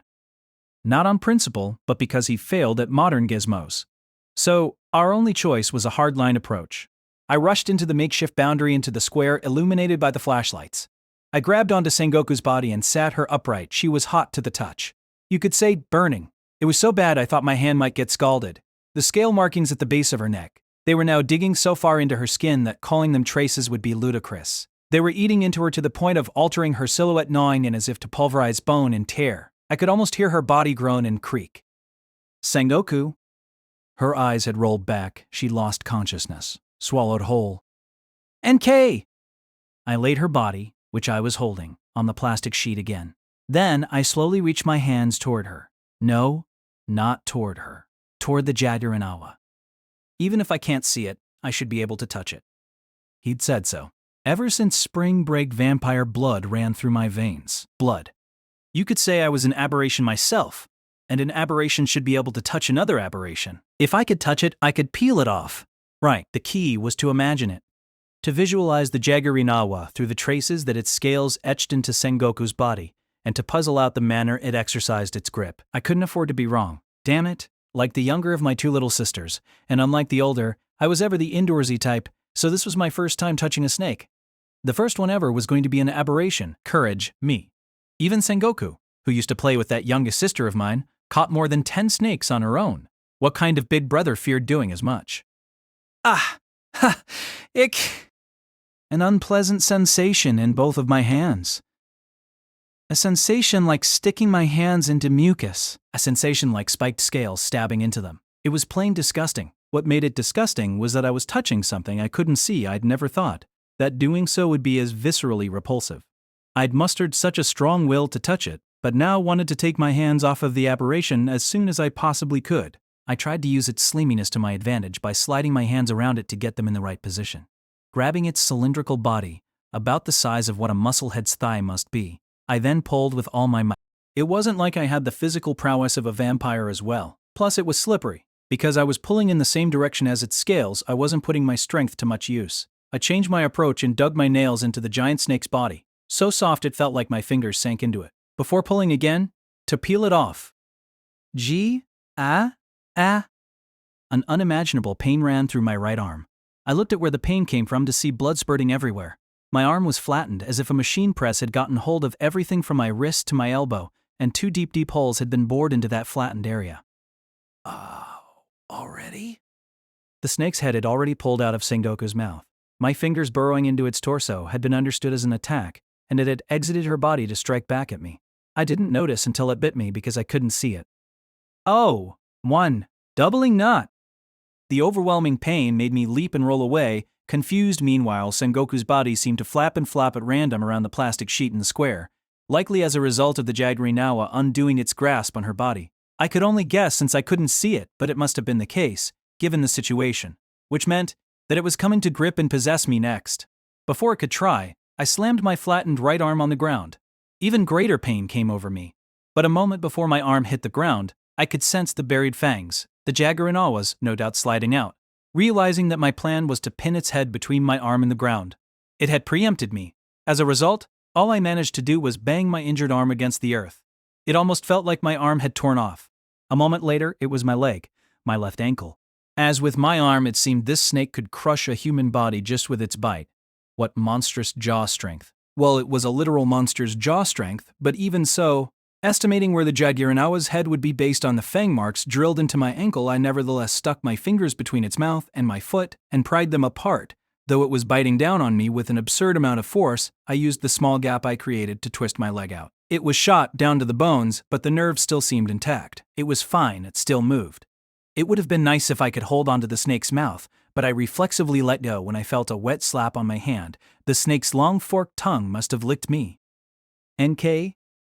Still, the blind, haphazard kick I sent the Jaguarinawa's way with my other leg seemed to hit it, or at least it felt that way. It was the same sensation as kicking a rubber ball, so I doubted that I'd dealt any damage. I then rolled backward, 2 times, 3 times, to put some distance between myself and the Jaguarinawa. It was only the day before yesterday that I'd given Shinobu my blood. That meant my body should have been able to heal itself even faster than normal, but my flattened right arm and left ankle weren't recovering so easily. They didn't even show signs of doing so. The pain wasn't going away, either. Wait, was the Jaguarinawa a poisonous snake? Even vampires are susceptible to poison. All the more so, considering how minimally vampiric I was. Shinobu in her prime would have brushed off such a wound. I hopped myself back up on one leg. My right arm dangled uselessly at my side. It hurt too much even to raise. It wasn't as if I had no experience battling aberrations and their kin and ilk over the past few months. In fact, you could say I was fairly experienced for the short amount of time. But I'd never fought an aberration that I couldn't see. I'd always thought of the invisible man as a ridiculous concept in this day and age, not even good for a joke. I never imagined that an invisible enemy could be this dreadful. I was up against a snake. I recalled that snakes had some tissue called pit organs that allowed them to sense infrared radiation and to find prey via heat, which meant our eye level's height difference probably didn't work to my advantage. It went past trying not to be seen by your enemy while seeing him. I could hear a sound of something crawling, creeping my way. Fusane! K! Ah! While I was able to stand on my left leg, I couldn't use it for much else. My movement was now as inefficient as it could be, but the Jaguarinawa had probably tried to attack my upper body, and I dare say that I dodged it. Turning around, I tried to guess where it landed. The Jaguarinawa's landing point was clear to me. I might be able to do this. I just might be able to do it. I stood on guard so I could confirm my guess. I waited for the second strike, my eyes glued. I kept my eyes glued to the Jaguarinawa's current position. To tell what your opponent is thinking, you look into their eyes. Not that I knew whether I should be looking into the snake's eyes or pit organs, not that the Jaguarinawa was visible to begin with. It moved. I leapt aside and dodged it. Clamp! Came a noise from right beside me, as if a bear trap had been set off. No doubt the sound of the Jaguarinawa's mouth closing as it missed. It gave me chills if that thing ever got around my head. It was game over. It'd be bitten straight off. But I saw a way for me to win. This arena was my ally. A dirt ground, overgrown with grass. And snakes were creatures that crawled on the ground. That was true even if the creature was an aberration. I might not see the Jaguarinawa itself, but it left behind a clear trail just like the scale markings etched into Sengoku's body. The churned ground sent up dust. The grass parted like it was in the way. On asphalt or concrete, I wouldn't be so lucky. If the serpent exorcism were taking place at the abandoned cram school where Oshino lived, like in Senjougahara or Kanbara's case, I'd be toast. But wait, maybe this stage direction came courtesy of Oshino. Right, come to think of it, this aberration could ignore clothes. It only made sense for it to be able to do the same for dirt or grass. Even its slithering says and the sound of its mouth snapping shut shouldn't have been audible. If the Jaguaranawa couldn't ignore the field's physicality, that was the arena's doing. On these grounds, the serpent too, merely invisible, existed. Because it was an aberration. Like me and Kambaru. Like a prank purse actually taking an air pocket a hangout. Where bad things gathered. Hoshino had said to make allies of the bad things, which meant this must have been part of the measure. The basic stratagem was predicated on creating a boundary, but the abandoned cram school hadn't been designated as the stage, just in case something unexpected like this happened, and maybe it was all thanks to the enhanced field that I could hear and touch the aberration. Meme Ashino. It hurt to feel so powerless. The upshot was that for Senjougahara and Kanbaro too, I turned it all into Ashino. I relied on him from start to finish. He wasn't going to be in our town forever. And yet, in each and every case, this time too. Maybe I was the one who wasn't regretting a thing. I'd learned nothing from all my time with Oshino. I didn't see a thing. NK Cap. I somehow dodged the Jaguaranawa's next attack too. Still, it felt like I was getting nowhere. If I focused on just dodging its attacks, then thanks to the power of the bad things that gathered on the premises, I could gauge the Jaguaranawa's position and movements with some degree of accuracy, from how it disturbed the dirt and grass, but striking back was a pretty tall order. Attacking would require wild guesses, and my right arm and left leg were out of commission. How was I supposed to mount a proper attack? It was like my body wasn't healing at all. The pain was only getting worse. It might have been my imagination, but it seemed to be spreading. Could it really have been poison? Neurotoxins, hemotoxins, cardiotoxins. A serum was indispensable. Would my attacks work on an aberration to begin with? Even regular snakes had such vitality that they seemed to refuse to die. Could a half-assed thing like me, a human with a bit of residual vampirism, hope to oppose it? It didn't seem completely futile, given that the Jaguaranawa started attacking me the moment I dug my fingers into its body, but at this rate, wasn't kiting it all I could ever hope to do? What would count as defeating this aberration? No. There was a more fundamental question. Was it even okay to defeat this aberration? If I defeated it, would that be the end? Was it the handiest solution, as Mimoshino might say? Demons, cats, crabs, snails, monkeys, snakes. Some saw snakes as holy. My senior Araragi! It was Kambaru. Saruga Kambaru was dashing toward me, at full speed, as if she were using her no mere high schooler legs to kamikaze me. Idiot. I told her to stay away. No, wait. Right? Maybe Kambaru could. Kanbaru's left arm, the monkey's paw. The monkey's arm had the terrifying attack power we needed to counter the Jaguaranawa. Within her left arm resided a catapult that could smash through concrete blocks unaided. The Jaguaranawa could have a body of steel and still be helpless. And seated to Sisei etc. concede the down of ephemeral purpose. And seated to Sisei etc. concede the down of ephemeral purpose. Task oh wait. The Navy can see the Toral. The Jaguaranawa could have a body of steel and still be helpless. In CBSPSA. But, if there was a problem, it was that, unlike me, Kanbaro didn't have any healing abilities. If the Jaguaranawa dodged her attack and retaliated with a bite, there would be no way to undo the damage. It would be irreparable and irreversible. And if I was right and the Jaguaranawa was a poisonous snake, her life would be in immediate danger under even the most optimistic of scenarios. How ironic. I had the ability to recover from attacks but couldn't deal any damage, while the opposite went for her. Another factor I needed to keep in mind was affinity. This field was a bane to Kandabari. Even now, she must be feeling pretty sick. In fact, however, Dash, forgive me! Kandara's attack was aimed at me, not the Jaguaranawa, me. With that left arm, she grabbed me hard by the base of my neck and, drawing on her momentum, used her vaunted legs to all but leap and shove me. I, with my one good leg, couldn't hope to stand firm. Like a speck of dust in a raging sandstorm, I was blown away. Her left hand, still planted on my neck, wouldn't let go. It didn't let go. It held on. We flew about 15 feet in the air, like that, before slamming into the ground. It may have been a soft dirt surface blanketed with foliage, but the full-body impact was so stunning that I couldn't breathe for a moment. Kanbaro had made good on her word, and shoved me off my feet with her left arm alone, though it wasn't down onto a bed. What was that for, Kanbara? She silently lay on top of me, in a full mount in grappling terms, using not only her left arm, but her entire body to restrain me. I couldn't begin to resist given the state of my right arm and left, not even if my body was in perfect condition. Not even if Kanbari's arm wasn't a monkey's arm. If she really tried to pin me down, there was nothing I could do about it. A jock on the national level against a washout whose only extracurricular activity was biking home. Being a year older or a guy didn't matter one bit. Struggle as I might, I couldn't even budge. My body was pasted to the ground, and though Kanbaru couldn't be that heavy, I felt like she was crushing me. Kanbaru, you Stay still! Calm down! calm down? The poison is going to spread through your blood if you don't. Kanbaru was close to me, our faces were practically touching, but she shouted so loud I thought she'd perforate my eardrums. Snakes are savage but shy creatures. They won't do anything if you don't approach and assault them. Don't provoke it. Just stay still and the snake will go away. Snake behavior. It was the same even for an aberration, be it gripping or the use of pit organs. Which meant Kanbaru was exactly right. Even I knew that much. If I stayed still, the Jaguarinal would leave. I'd already peeled it off of Sengoku. The snake would go back. But, Kanbaru, it would only go back. It wouldn't be banished. It would return, turning back on the caster of the curse. When one is cursed, 2 holes are dug. When one is cursed, 2 holes are dug. Like a snake piercing the skin, 2 holes are dug. I beg you, don't mistake who you're trying to save here. I heard it. The sound of the Jaguarinawa crawling on the ground. I couldn't see the dust rising or the grass being parted from my angle. But I could tell the sound was receding at a steady pace. The Jaguarinawa was trying to crawl away. Perhaps it had lost sight of me after Kanbaru's left arm had transported me 15 feet away in one go. Or maybe the Jaguarinawa hadn't given a damn about me in the first place. The snake was going back to the one who had cast it, bringing back with it its curse. Slump, I could feel my strength leaving me. I wouldn't make it in time. I could give chase, but what hope did I have of following a snake I couldn't see? Its sound and its presence would vanish once it left the grounds.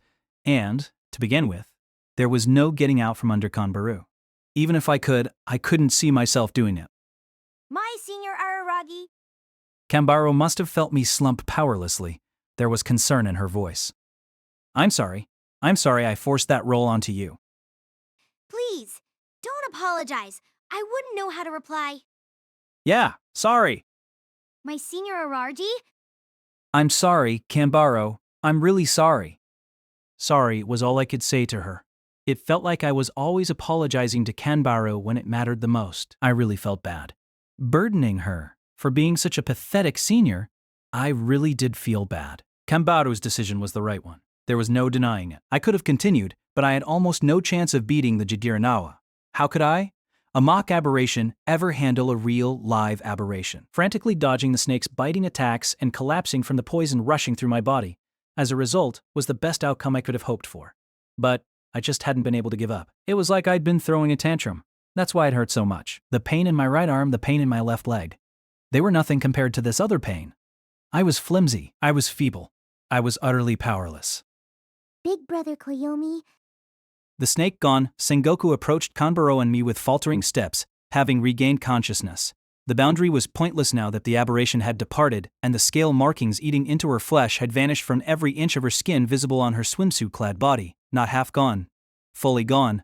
Her skin was fair, smooth, beautiful. She wasn't suffering anymore. She wasn't hurting anymore. She wasn't going to have to cry anymore. Big Brother Koyomi, thank you for saving me. Stop it. Sengoku, please, don't mouth words like thank you that I can't bear to hear.